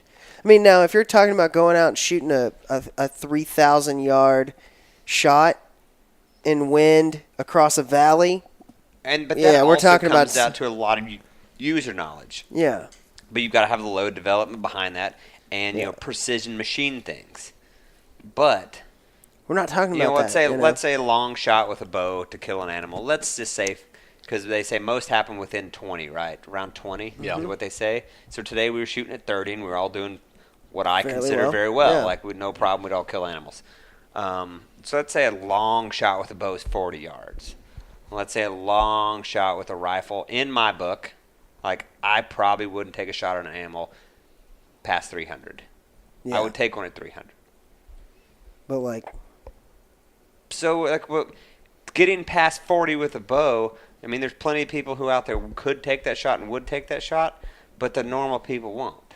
So there's diminishing return, just like with a rifle. I mean, 300, there's a lot of, I think there's a handful of people who'd take a 300-yard shot on an animal, a big animal at least. But getting past that, there's options, but is it ethical? And then that, I believe that becomes point of diminishing return also. well, I mean, it's how many times have you done it? Have you like? And the wind, and knowing your gun, and all the things. And even with all that, which is another thing about hunting, it's just so nuts that it's successful at all, is the fact that even with everything that you could be the perfect killer, and there's only like 500 videos on YouTube, you know, kind of deciphering all of this about how deer react whenever they hear an arrow. And they'll slow it down, you know, they always put the line on their back, and then it'll show how far they actually dropped before the arrow even got there. And it's like, see, even if you read their body language fairly well, there's like, the opportunity is still there. Just, it's all for nothing. Yeah. Potentially. I mean, you got to be lethal, and you got to be calm, cool, and collected. Because a rifle, you got so much more room for error.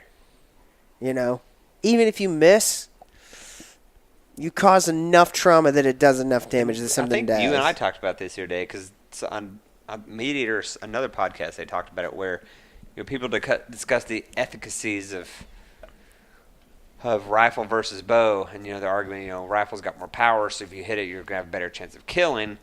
But on the other side of the coin, you know, you graze one bottom side of the brisket, bottom side of the chest with a bullet, it can do some serious damage. You graze one with a broadhead, it's a solid flesh wound.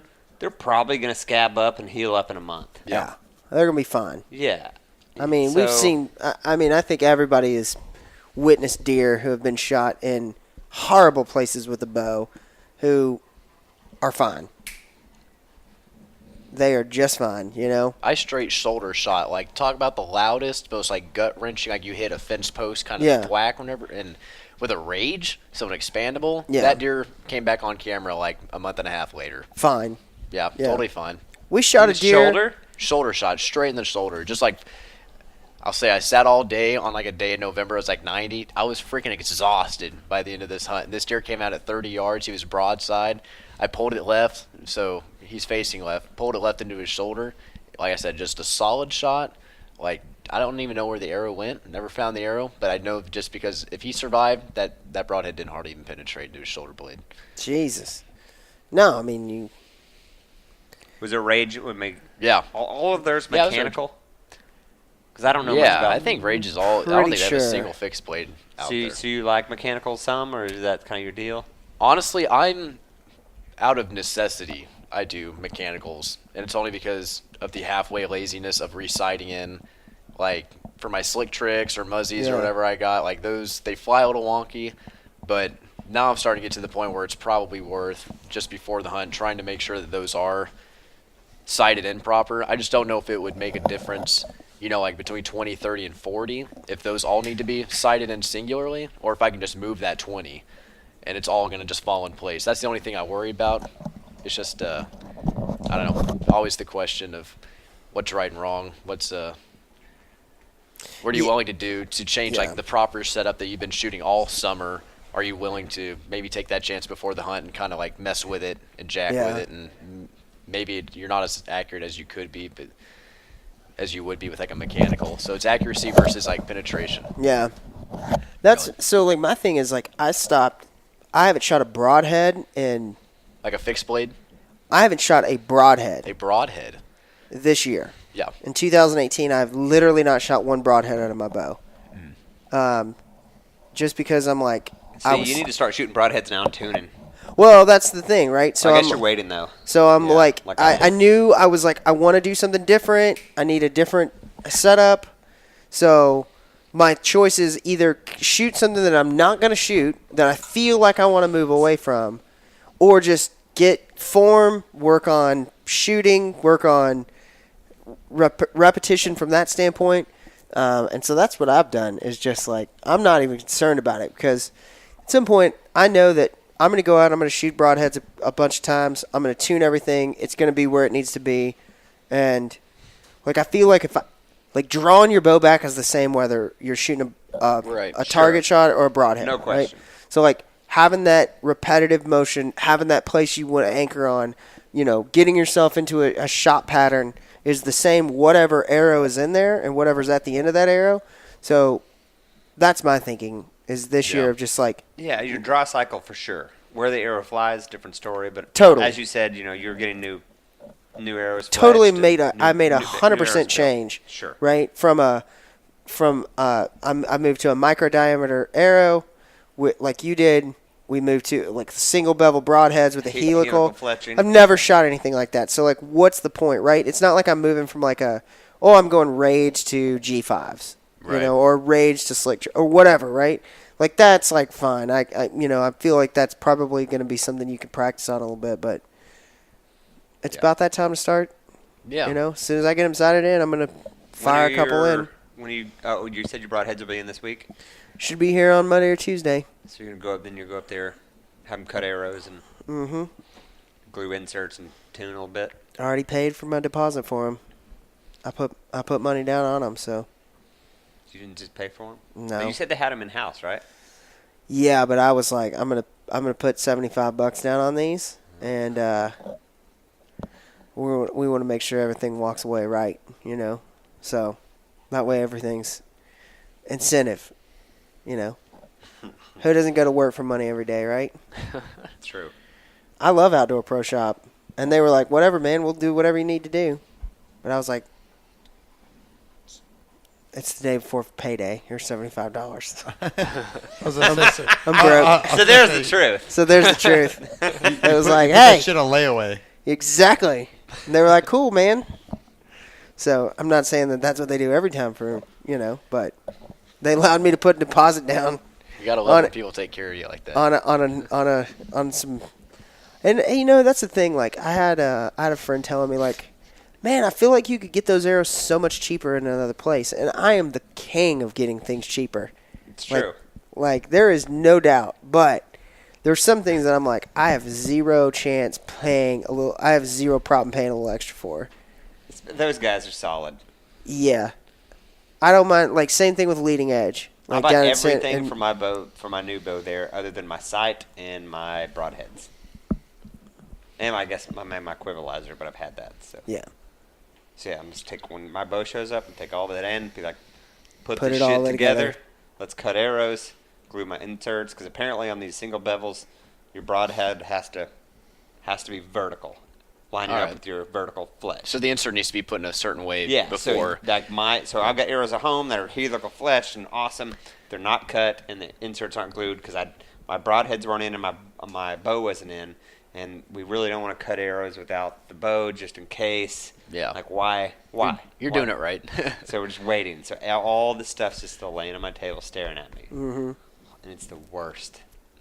Oh my God, it's the worst. I can't So wait. we were actually talking about this the other day. I think we've talked about this before.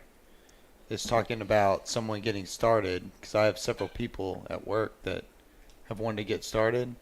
I told them, what I've determined now is get yourself like almost whatever bow.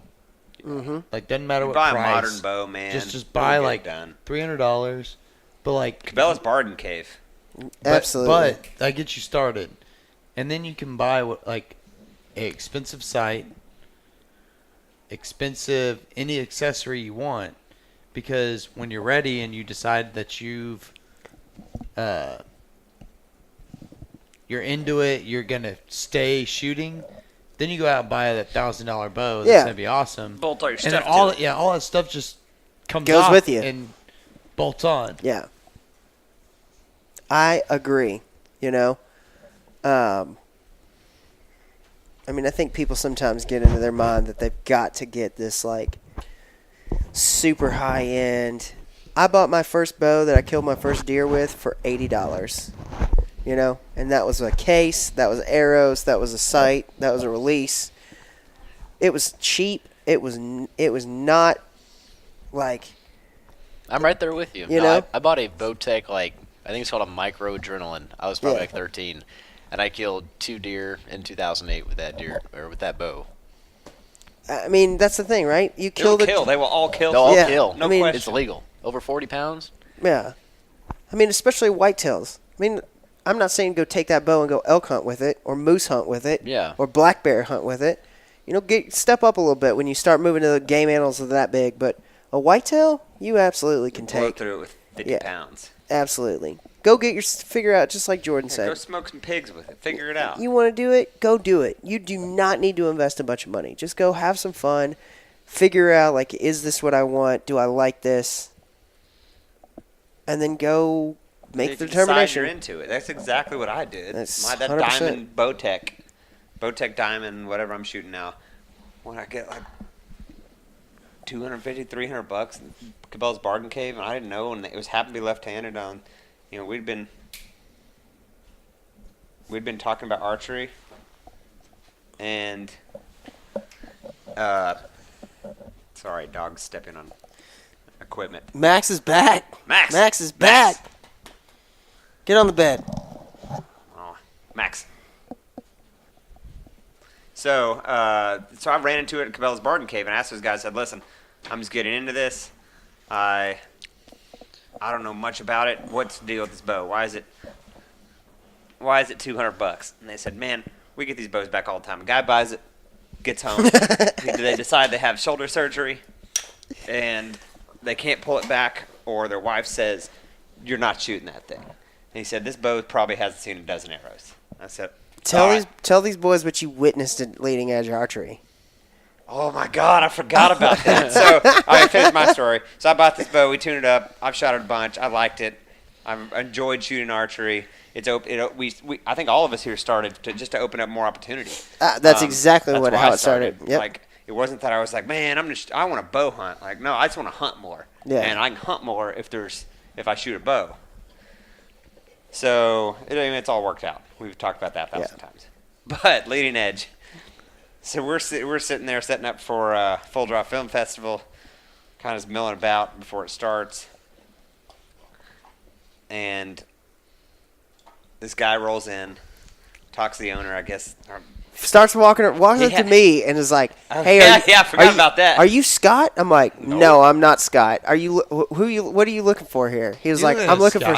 Yeah, he was like, "I guess I don't know." He was like, "I'm looking for Scott. I met him before," and I'm like, Well, then how did you think that I was Scott? Like, you met I me didn't hear for that it. part. So I was like, no, here's Scott. So I was like, Scott, this guy's looking for you. And then I walked off because I had other things to do.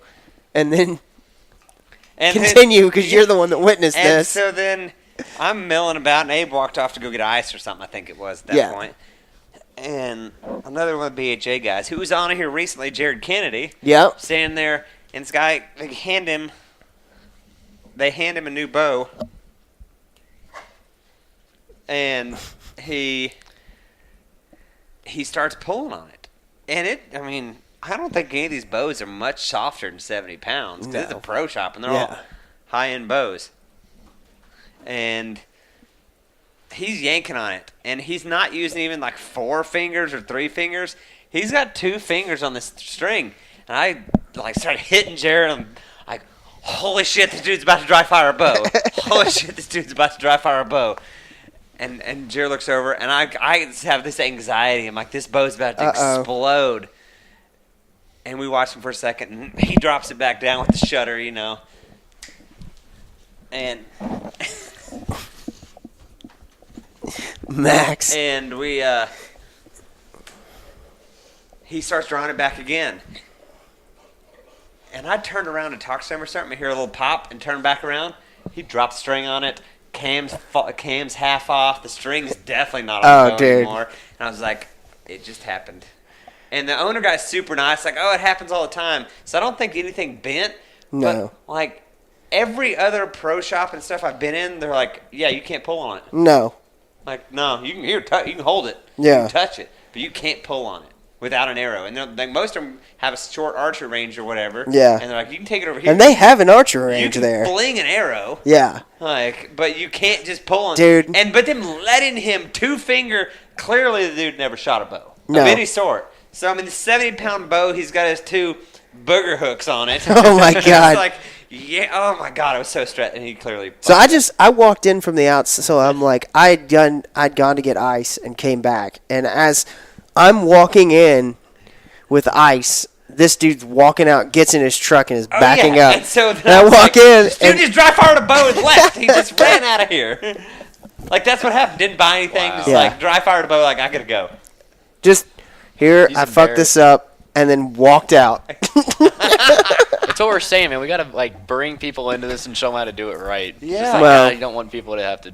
But No. why didn't they Feel make that him way. put on a wrist release or be like, no, you can't pull on this now because we have an event. You come back tomorrow, you can shoot it. We'll let Yeah. you shoot it. They would have let him shot that bow, like, let's go, and you could shoot that bow right now. They had dudes shooting that bow in there with a 8x14 movie screen. Right behind it, yeah. They were just like, you can't shoot from 30 yards. You could Shoot shoot from, from like, 15. or like and just 3 like, feet. yeah, just you were able to go right up, and they were letting people shoot. Yeah. And, Why they didn't do that? well, I mean, when somebody, like, walks in and he's like, I'm here to get measured for a bow. And I was like, what? Like, I met this guy. He said he was going to measure me for a new bow. I was like, I don't think that's the way.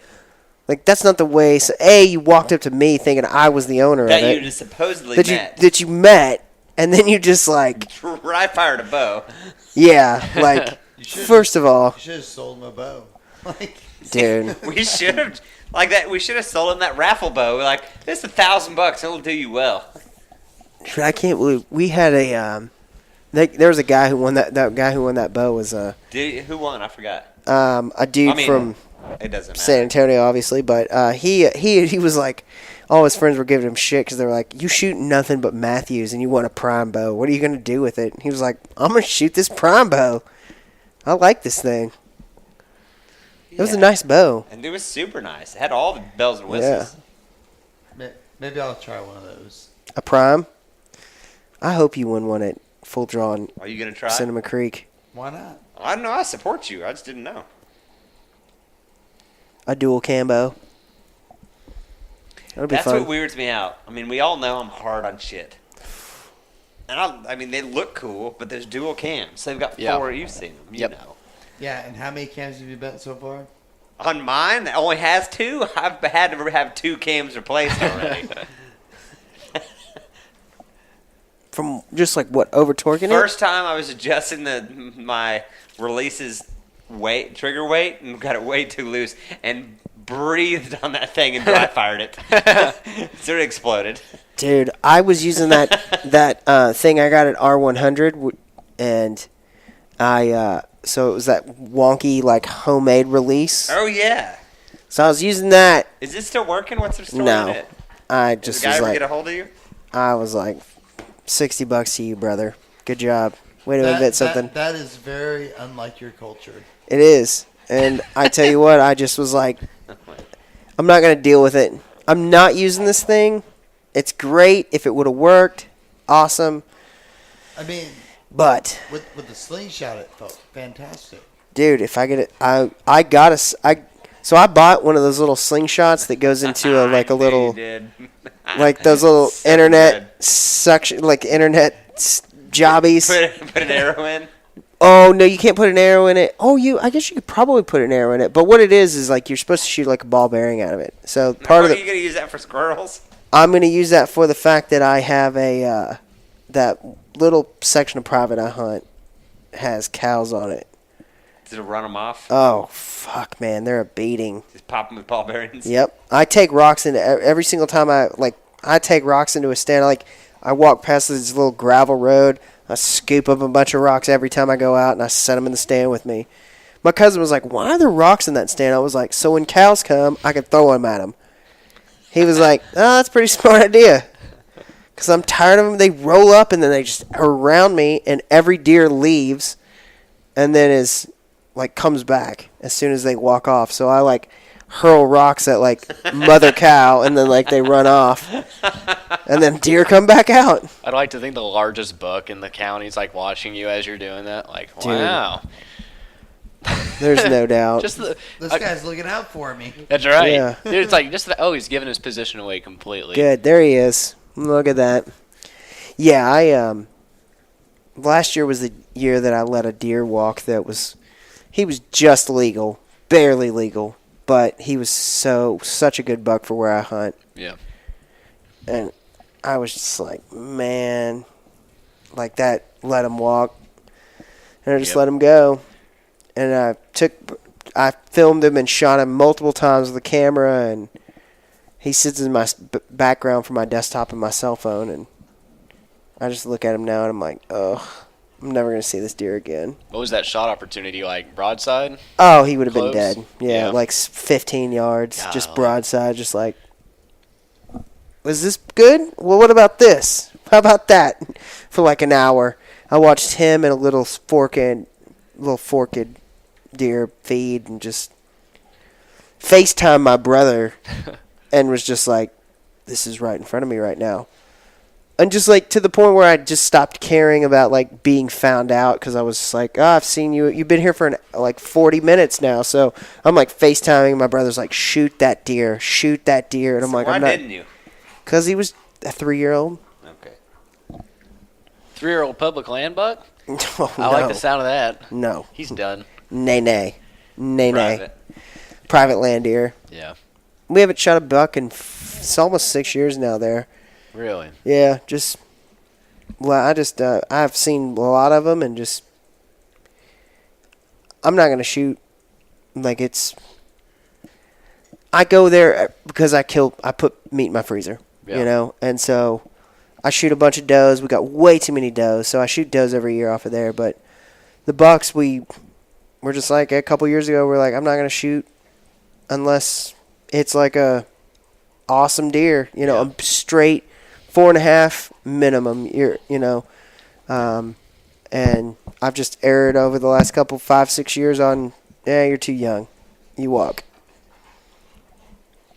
And you know what? We've seen an improvement in deer in 5 years. Really? Of course. Absolutely, 100%. Just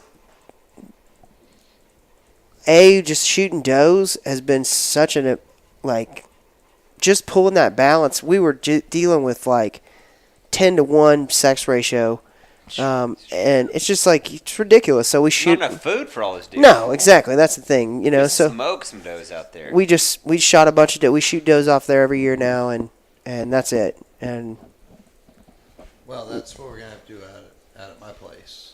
Your parents' place? Yeah. Sure, yeah. You let us know. Like I mean, I that's- saw a herd. I saw 3 herds of 10+ doe.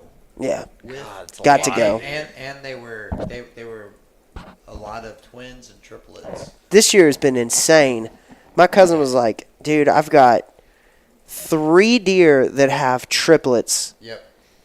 and just Man, that ungodly means their amount that food have got supply's doubles. solid. If they're able to birth that triplets. I saw somebody post quads and was like, this deer has 4 Fawns. fawns on her right now. Yep. 1 fawn, 1 doe, 4 fawns. Just it's a good problem. Good problem to have. You need to thin out the herd. So. Got to kill them does. Plus, they're so tasty. Yeah, especially when they're young. I need some neck real bad. What? I can barely hear you. Yeah, I can't hear myself either. We need does bad. Axis does too.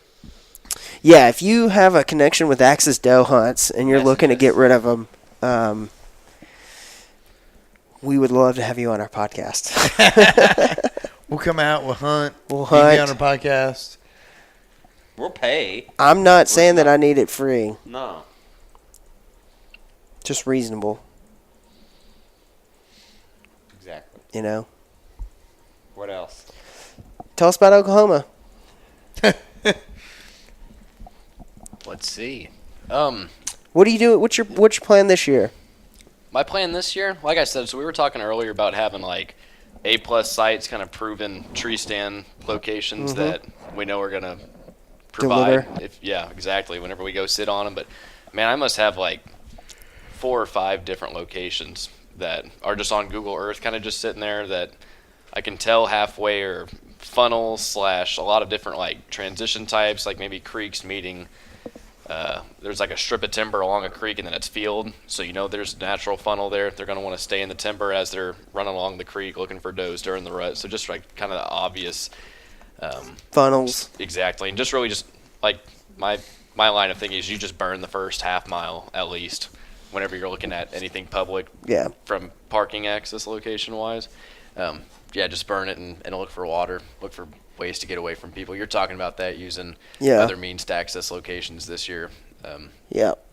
We're going to go hardcore water this year and just try to find different spots to get away from.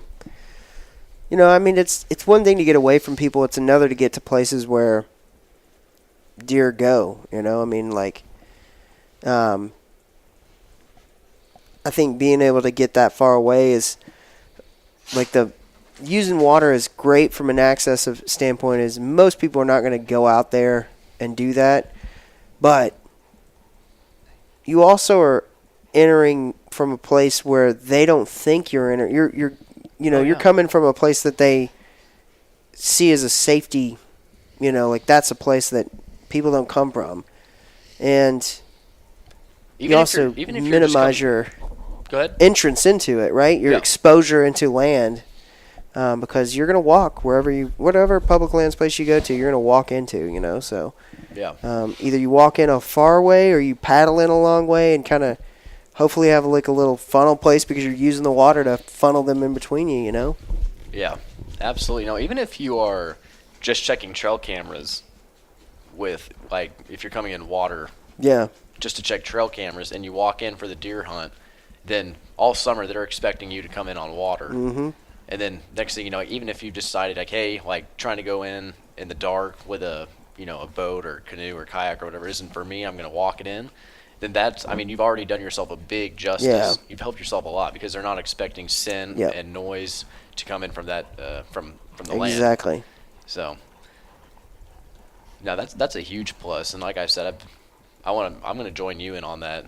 The whole Let's do it. the waterbound access, because it just like we said, it throws them off completely. It's just something that most people aren't doing out there. No. Most people, you're lucky to get them a quarter mile off the road. Yeah, they're just hanging close, and which is fine. I mean, good. Yeah, And- it's not to say that there's no good spots there, but if we're, like we said, like we go out of state, we're trying to, like, efficiently hunt. We're trying to maximize the experience. Mm-hmm. The only logical thing to think at that point is the deeper I get in, the less human pressure there's going to be. Yeah.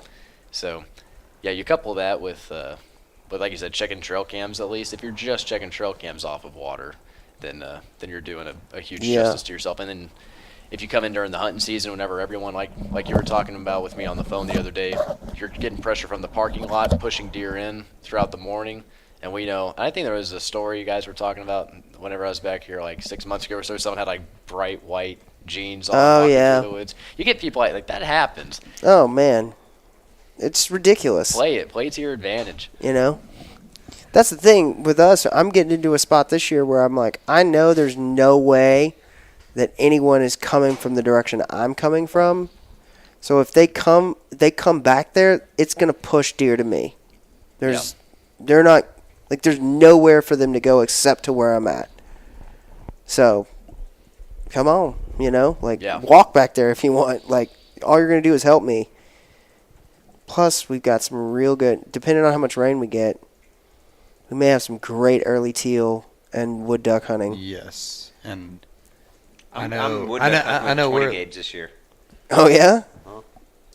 With, like, number 7, number 8 shot. I know that anything I fucking take out into the woods is going to have some sort of float device on it. By God. I got that over and under. I might go that way with you. I've got Lauren's Benelli. 20 gauge? Just so you don't fuck it up as bad? Because I've destroyed everyone I've ever shot for the last multiple years, and I just want to mount one. They're my favorite ducks. Yeah. I've blown heads off. I've blown backs out. I've blown wings off. Just there's out at Proctor's. I mean, this year was terrible. Shit. There's no ducks, which is really weird. But every year, they're from me to the wall. They're 10, 12 feet. Yeah, they're on you. So they just hit the water and holy shit, turn around. They're in there. And you wadding, I'll knock their heads off if you hit them just right. Yeah. So I've eaten them all. Yeah. But I've never gotten to mount one. Man. So this year. Well, I mean, I'll tell you what. Benelli, 20 gauge, 7 or 8 shot, just shoot them like dove. Yep. Oh. If need be, I know where to get in on them. Up on that creek. Oh, yeah. I've seen them. Yeah. I just never got close enough, but... You haven't even gotten back up to that section that we deer hunted at, which is like a branch off of that creek that is... Really? Holy shit. Like past where I scared you out of your stand? Oh, like a mile. Yeah. Yeah. It is? Way up there. Yeah. Well, check that out. I've never gone that far up in the kayak. We jumped a bunch that we couldn't get on because they were in a little, cutback. Mm-hmm. I mean, those were wood ducks, weren't they? That we jumped up that were like. Maybe. I mean, there definitely were wood ducks, and that perfect little green wing I shot at the end of the season. Yeah. I mean, I jumped it up on that same creek. It's still in the freezer. I'll probably mount it this year. I just didn't. You got beetles yet? No, he's just got back. I'm never chill. home. I know. He keeps on telling me he's gonna do this stuff, but he don't do this stuff. Can we work the beetles here so you can keep eyes on them? Yes. Yeah. Either one of our houses, it doesn't matter. This week, I'll let Whitney know that's I'll what do it she's tonight. doing. I'll order beetles tonight or tomorrow morning at work. How many heads do you have? I've got Lauren's buck, my ram, a buddy's ram, Jordan's ram, another buddy's ram, a pig head. So we got 6 heads in my freezer. 6 heads. He has a freezer that's just got heads in it. Just ready to mount? They have to be. We're going to Euro them all. Euro. And so we're going to order the flesh-eating beetles, dermistid beetles. Oh, okay. So we'll have a See, I would have never thought of that. I'm like, boil it. I've got a big pig head on my desk, big old cutters. Yeah. That I did it boiled and scraped and power washed and put in a pile back here in his yard for like 6 months. Yeah, it was back here. Ants. I yanked the cutters out so they could get in the jawbones. Yeah. It's clean. It's perfect. It's great. Ms. Whitney is very patient. But I got a phone call from her one day. Come get your pig head. It's been long enough. Yeah, it's time to go. Be there tomorrow. Yeah, I'm driving to Arlington. So we're going to do the beetles this year. Yeah. My ram head's already fleshed out, so I feel because there's these colonies, you order some, but you've got to build them up. So mine's already fleshed out, so I feel like we can start with it. And Lauren fleshed out her buck's head, So we can put that and build this colony. Then we can hopefully get to some.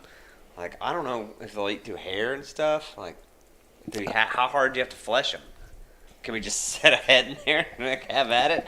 I don't know. I mean, they should be able to. Yeah. You should just be able to set a head in there, and they'll eat all. Look, I've got a respirator, It's so just worst come to worst. Like how long do you want it to sit in there? I mean, once it's down to bone, though, they won't eat it anymore. Right, but if you have a lot of flesh on there, before it starts it's gonna rotting. take longer. That's why you gotta have a big ass colony. But I feel like we should flesh them all out.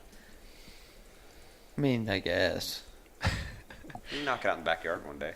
Well, yeah, that's a lot. Jordan just doesn't want to jack with it. He's like, just let him go. That's why I did mine when I shot it. It's set in the floor. We have a picture of it. He's like a little kid.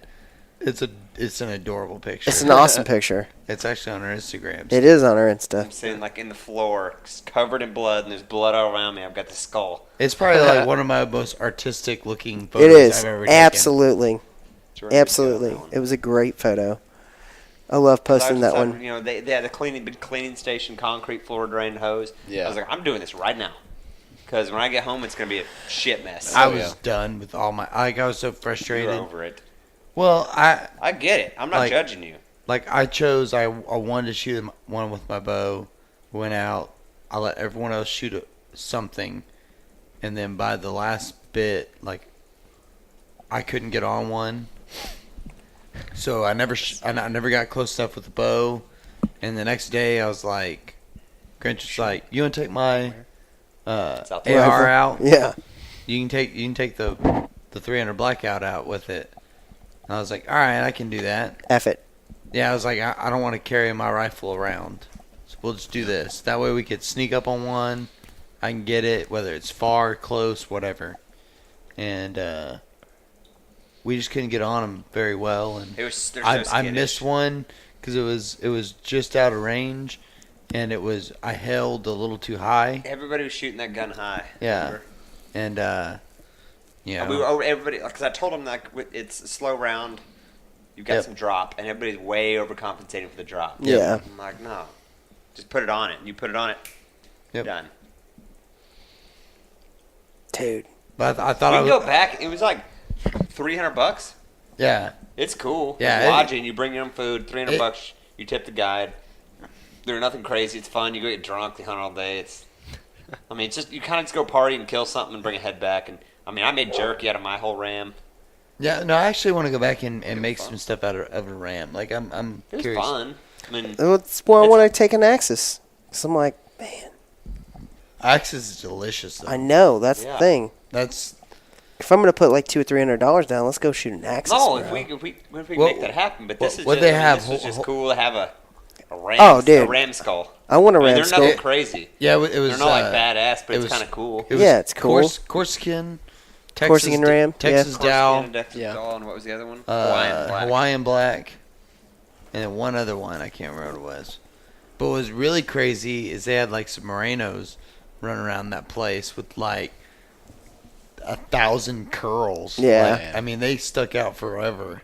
And he was I saw him. I was like, "Oh man!" He's like, "Yeah, you don't have enough money, bro." And I was like, But it's funny is you'd Yeah. see, they're like, all right, for $300 you get blue ear tag or something. So anyone you see the blue ear tag, smoke it. And Okay. but then he'd make he'd be driving around. He was super cool. He'd make deals, Vic. You see that orange tag up there? You give him extra $75, you can smoke that one. Done. And there no, was one of them. for his birthday. It was we went for my birthday. He went up And it was to $1,000 one. He was And he was like, "Give me $100 extra bucks." I'm like, "Fucking A." Yeah. And because it had a busted leg, I was like, "I don't give a shit." Yeah. It would be a cool skull. It was a big ram, Yeah, bunch it of was- meat. it I was was like, "I'll kill it. badass. I'll give you $400. I don't care." Fucking A. Yeah, I'm here already. Yeah. Just like your Just string like silencers. I'm like, "Do it." Just. And then we just couldn't get on. It was so skittish, well, no. What was it? We got out. and it was And bedded up. it was And bedded up. I could see it, but I couldn't get a shot on it, and I kind of come around and And then someone moved something. just right, and it jumped it. We were up on it, and someone else behind us were trying to see around us. Yeah. And moved just right. It was fun though. That's why I want to hunt Aoudad real bad. I want Yes. I want an Aoudad. Let's go do it. Oh, I'm putting in for a bunch of aoudad this year. I don't know if there's a place to go hunt aoudad over the counter here. There's some I think control so. hunts in Big Yeah, there's Bend some they control. do. Yeah. Yeah, I mean, you got to put in for those, though. It's kind of like an invite thing. But I know people. They were shooting them at like 600 yards. Done. I don't care. I do. I need to practice. Like yeah, but I'm fine with trying to practice a little bit. I feel like 600 yards is one of those things that, like, 6.5 Creedmoor. yeah, That's I why wanna you got to win it. win a rifle. I got to win that Kimber. Yeah. But my 308 would do that. It would. You can lob it out there. Yeah, I just want. That's why I'm like I'm gonna go find me a place I can shoot like 600, 700, 800 yards here in Dallas. There's a couple now. Yeah. Yep. They're popping up, you know. I want to shoot like 500, 600 yards and just see like how do I waste a whole box of ammo trying to ring steel, or is it like 3 shots and I'm on? It depends on the wind. It depends on. Yeah, I mean, There's ballistics calculators Mhm. out there. Yeah, it's too much. And ringing at 300 is easy. yeah. I've done that before, Yeah. but it's just like 6. Exactly. That's a long 6 football fields. Right. That's a haul. So, What else? tell us about Oklahoma, bro. Because the guy that's seen 0 black bear Yeah. and 0 elk is going to help you guys kill both of those species. So, I don't know. I feel like Our powers yeah. combined. yeah. they're all animals. They have the same instinct. You just got to find out where they're living. I think we're gonna like try to move up that. I don't know. Like I said, that move a little farther north and a little farther east, and you're gonna be in black bears, no problem. You know, Yeah. in Oklahoma. Yeah, anything, man. What are they? Pushmatile, LaFleur County, McCurtain County. Yeah. I mean, between McCurtain and whatever the next door neighbor county is, I mean, there's got to be 500,000 acres, maybe a little less than that, but Yeah. yeah, and they're in there. You'll find them. I mean, like I've said, in the last even 10 years ago, whenever we had a ranch up there, we go to the local gas station and they still had the Polaroid pictures going Yeah, up there. like- You see people bring in black bear, they post trail cam pictures of them. Mhm. I mean, they've been there and they're Yeah. spreading every year. They're just getting more and more. Yeah. They're getting more. I think that's the thing. Like, I hope that one of these boys or you will Yep. decide you're gonna go black bear hunt this year and let me go with you. Yeah. I just want to go. I mean, yeah, it's got to be a little extra money to put that on top of the like if you're gonna The go deer for tag. Yeah, for deer, and It's you're gonna $506. yeah, for non-resident. That's like $800 to go hunt whitetail and black bear. But where else can you do that? You know? Arkansas, like across the border, for like, that's why it's like they were like, oh, it's so much farther. I mean, it's not like really that much farther. Like up to where, like to the south end of that elk zone Yeah. is like 5 hours Yeah. No, From I here. get it. For me, man, it's like for $350. I'm just like, man, it's always about my quality of hunt. Like if I don't sleep at all, the next day is going to be such a push and battle for me. Yeah. That's why it's like, man, if I can get there before midnight, I like that opportunity. But no doubt. But obviously, if the species isn't there, or if the money's not there, then you got to do a little extra work for it. But like 4.5 hours, you're gonna be in black bear. Oh yeah. You know, in Arkansas and public land that there's so many places you can be in 2 hours, and there's so many places you can be in 4 hours, and I don't know. Like I said, for me, it's one of those things that I'm like super back and forth on, just from a which is which. And you're telling me 350 gets you deer, Turkey bear, and bear. turkey? And if you see an elk, you can shoot an elk, cow or bull, as long as you're outside of their like 6 or 7, 5, 6, 7 core elk zones. To the point where I called Arkansas Game and Fish and was like, "Hey, I never hunted in Arkansas. I've driven through there, but I've never spent any time here. So like, here's what I'm reading on your website. Is this accurate?" And she was like, "No, you need to get a tag." I was like, I figured so. I just thought that was a little too weird that anybody with a tag outside of your core elk zone with the deer tag, as long as you're hunting deer in archery season and use it to kill an elk with the bow, you're legal. And she was like, yeah. You know what? No, you're absolutely right. Wow.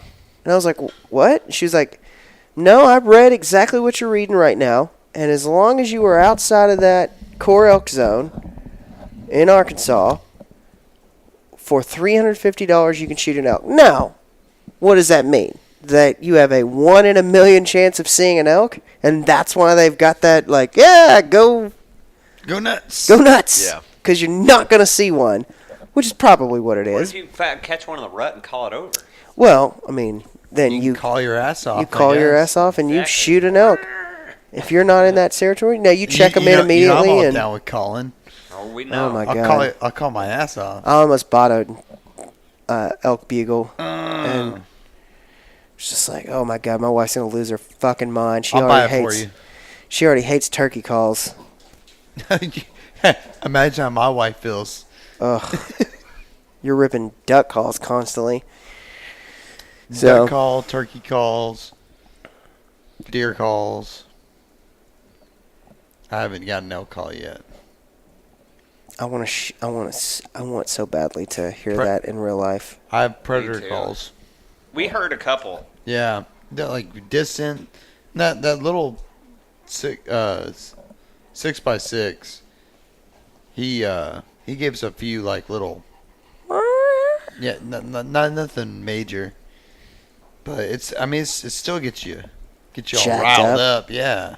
Dude, that's what I like about full draw is it's so neat to see that, and there were so many elk videos this year compared to last year that Really?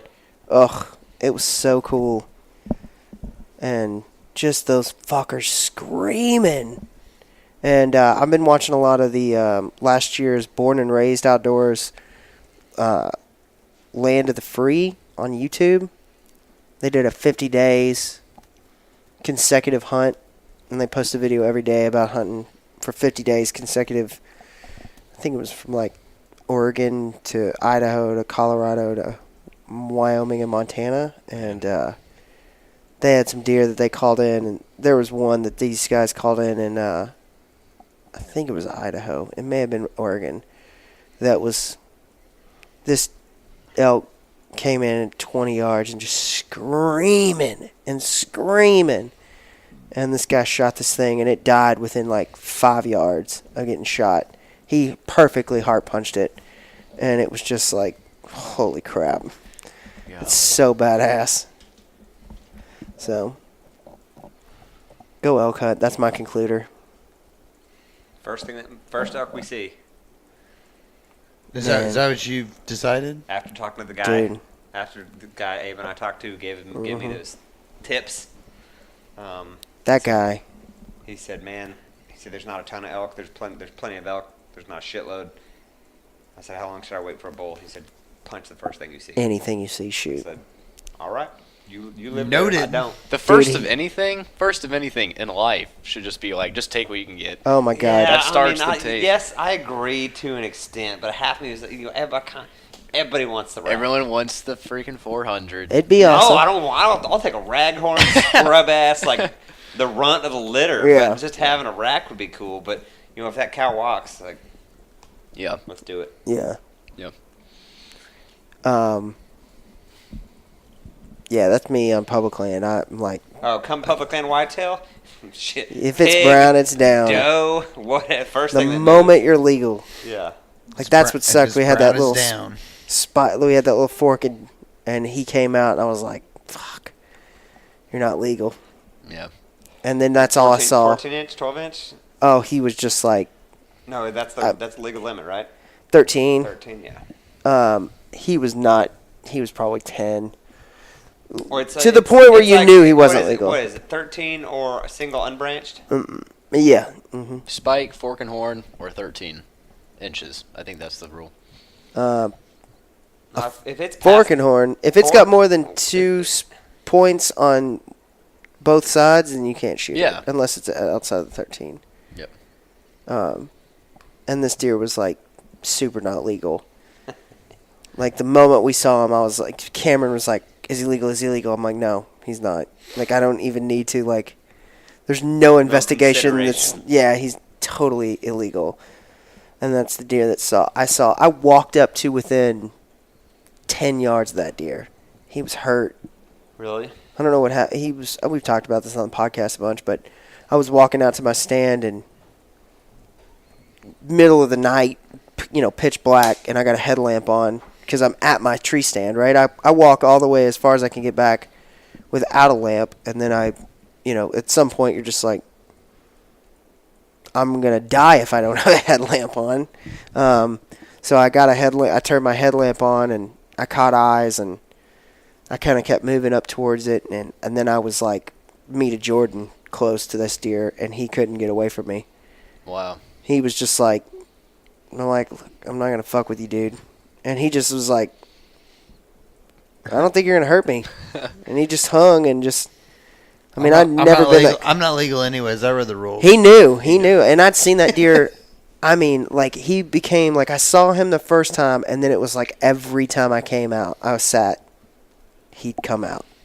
Wow. And I can imagine their core area is just like nothing once they get a bum leg. He probably need to be shot.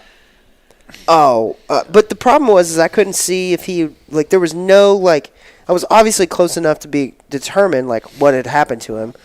And I couldn't tell. Like, it wasn't like he had been shot.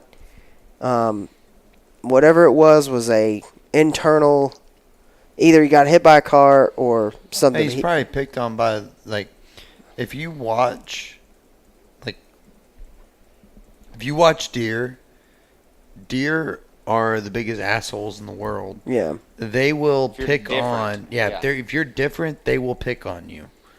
Like, I've watched beautiful bucks pick on the bucks that aren't beautiful. Like, you see the stereotypical perfect rack, and then you see the one walk in with a spike on one side and a 3-pointer on the other side.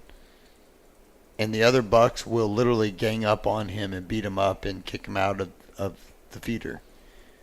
Like, that's just nature. Yeah. People don't understand that. That's how nature is. Like, they're different. Other things in nature don't want them around. They don't want them near, Yeah, get the fuck out of here, freak. Exactly. They're trying to keep the breeding line clean. Yep. They're trying to keep mutations out. And Instinctually. You ever seen like those sheds, or you ever found a shed that's got like a bunch of skull caps still left on it, and you're like, oh, that dude's Something gonna happened look here. creepy next year. Yeah. Yep.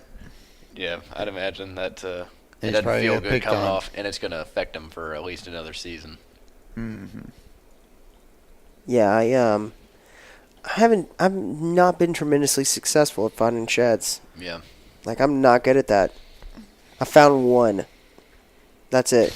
Now, I've not really done a lot of actual looking where I'm like, all right, let's go shed hunting. But I have been out enough in the spring and to, like, but I feel like they get eaten so quickly too. Like they get other animals are like, ooh, calcium, Yeah. exactly. So I don't know. Even the old eaten up ones, it's just like you kind of just dream of finding that big massive one. I'm just like, whatever it looks like, man, that thing's like going up on my mantle. Yeah, like some gnarly, like those deer that we've got on camera. I'd love to find a shed for one of them. Just be like, oh. Yep. It's like the only nice time to walk in the woods if it's like post deer season. Like once like April starts coming in, have fun with the ticks and chiggers. But from like February and March, like that's the time to go in there and scout anyways. And while you're scouting, you're kind of just like naturally in areas to find sheds. Yeah. Might come across one. That was one of the reasons I was like, chiggers happen, man. Yeah. Yeah, but I was just like on Saturday. I was like, ugh, I'm not going out. I'm not dealing with ticks. I just can't deal with it. Last time I went to this place with the camera, and then I got a camera out that I need to go pick up. I went out, hung a camera, turned around and walked back out, and I was out there maybe 45 minutes, and I pulled 15 ticks off of me.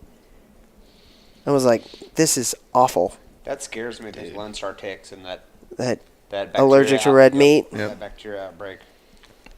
Yeah, man. Like, can you imagine? Yeah, I don't want to get the pussy gene. No.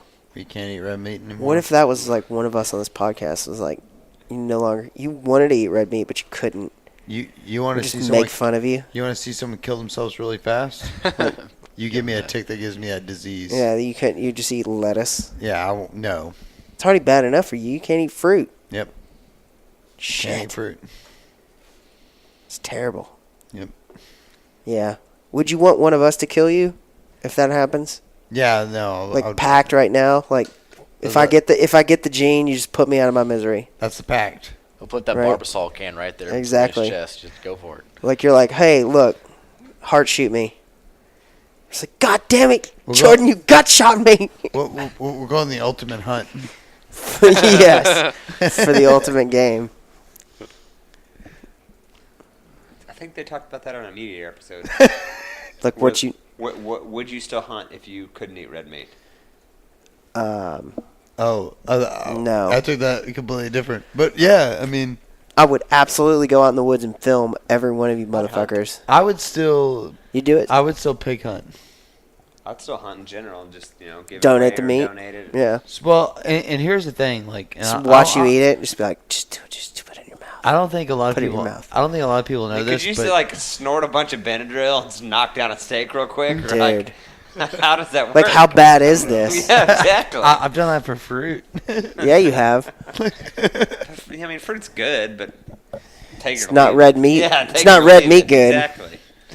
Well, but like most people don't understand this. Like, if you hunt, you can donate your wild game to the orphanage.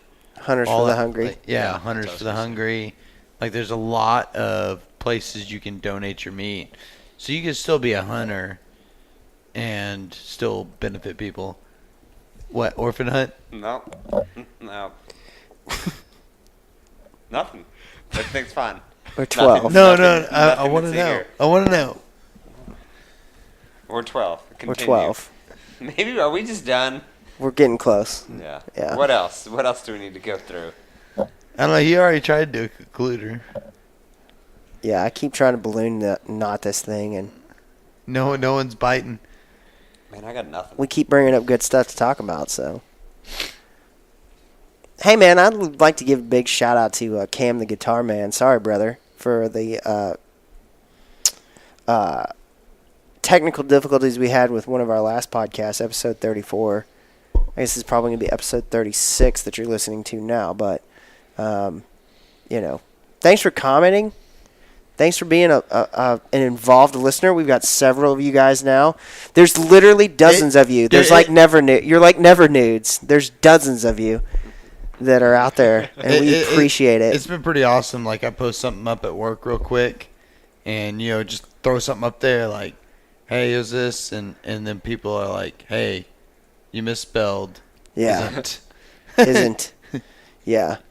Clint Smith too, huge fan. We got to meet down at. I finally got to meet Clint. Oh, did you? We met Clint down at Full Draw in San Antonio, and That was the dude that told us about the pigs. yeah. Clint's good people. He's going to be closer to us, so I think we may try to kidnap Clint one day and get him on the podcast to talk about biology and shit like that, because he's smart. Science stuff. Science. Smart thinkings. Yeah, exactly. But it was a lot of fun. This podcast is going up. This podcast is coming up.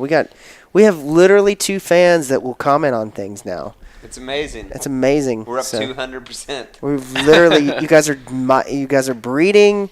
We appreciate that. We're letting the young ones walk, and it's really starting to show. So we really appreciate everybody out there who's involved and gets, who sends us messages. The one person who months ago sent us about the sheep thing, that's about to happen. I've got to get them back on the horn, but we've already got a calendar date for that. I think that's coming out in a couple of weeks, actually. So the Texas Sheep Foundation is going to be on our podcast. Finally? Soon. Real soon. Yeah, I've been waiting for that one. Since Easter. Yeah, pretty much. Since Jesus died. Who? Yeah. So, Now we're spiraling. cue the music, Abe. All right, guys. We thank you for listening to us. Yeah, exactly. Cue Jared Kennedy. We appreciate you guys listening to us. I mean, does anybody have anything else before I... Nothing. Our No, Instagram I'm followers, good. We broke 1,000. That's kind of Thank awesome. you. Thank Yeah. you all. Huge.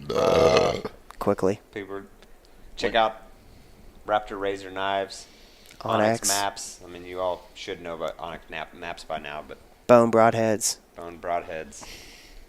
We like them. Yeah, They do nothing for us, which we're fine with. but they're awesome. But we're totally on board with what they're doing. They didn't need anything we didn't need them to do anything for us to be behind them, because I'm so excited to shoot a pig in the shoulder and that thing just disintegrate. In the skull, apparently. The skull. The skull with a 4 blade. So the I'm 2 about to blade, it's just going to be like a pass through. I'm going to skull fuck a You'll be pig the- with a bone broadhead. You'll be the first. Yes. Ding ding. It's gonna be diddly awesome. ding. It's a first for minis this season. Skull Oh my fucking God. and bear hunting. Yeah. Dude, one of us Going on this for it. podcast is shooting a bear. Probably won't be me. Suicide Pact? I'll suicide pact anyone. What are we doing? Jordan's looking for a way out. He said somebody on this podcast is going to shoot a bear. I said it probably won't be me. Shoot one with what? Anything. I don't give a shit Kill what a you shoot it bear. with. Bring a bear home. I mean, if you I've- spray it with I've- enough bear spray to take it down and then tase it, Yeah. it's cool. I And just then want, hit it with Punch your it to truck and then do a couple execution style Yeah, shots. exactly. Just bring it full I circle. just want to fist fight a bear. I bet you do. I got this. Cue the music. Cue We're the done music. here. This is dumb. Thanks for listening to us, boys Adios. and girls. Peace.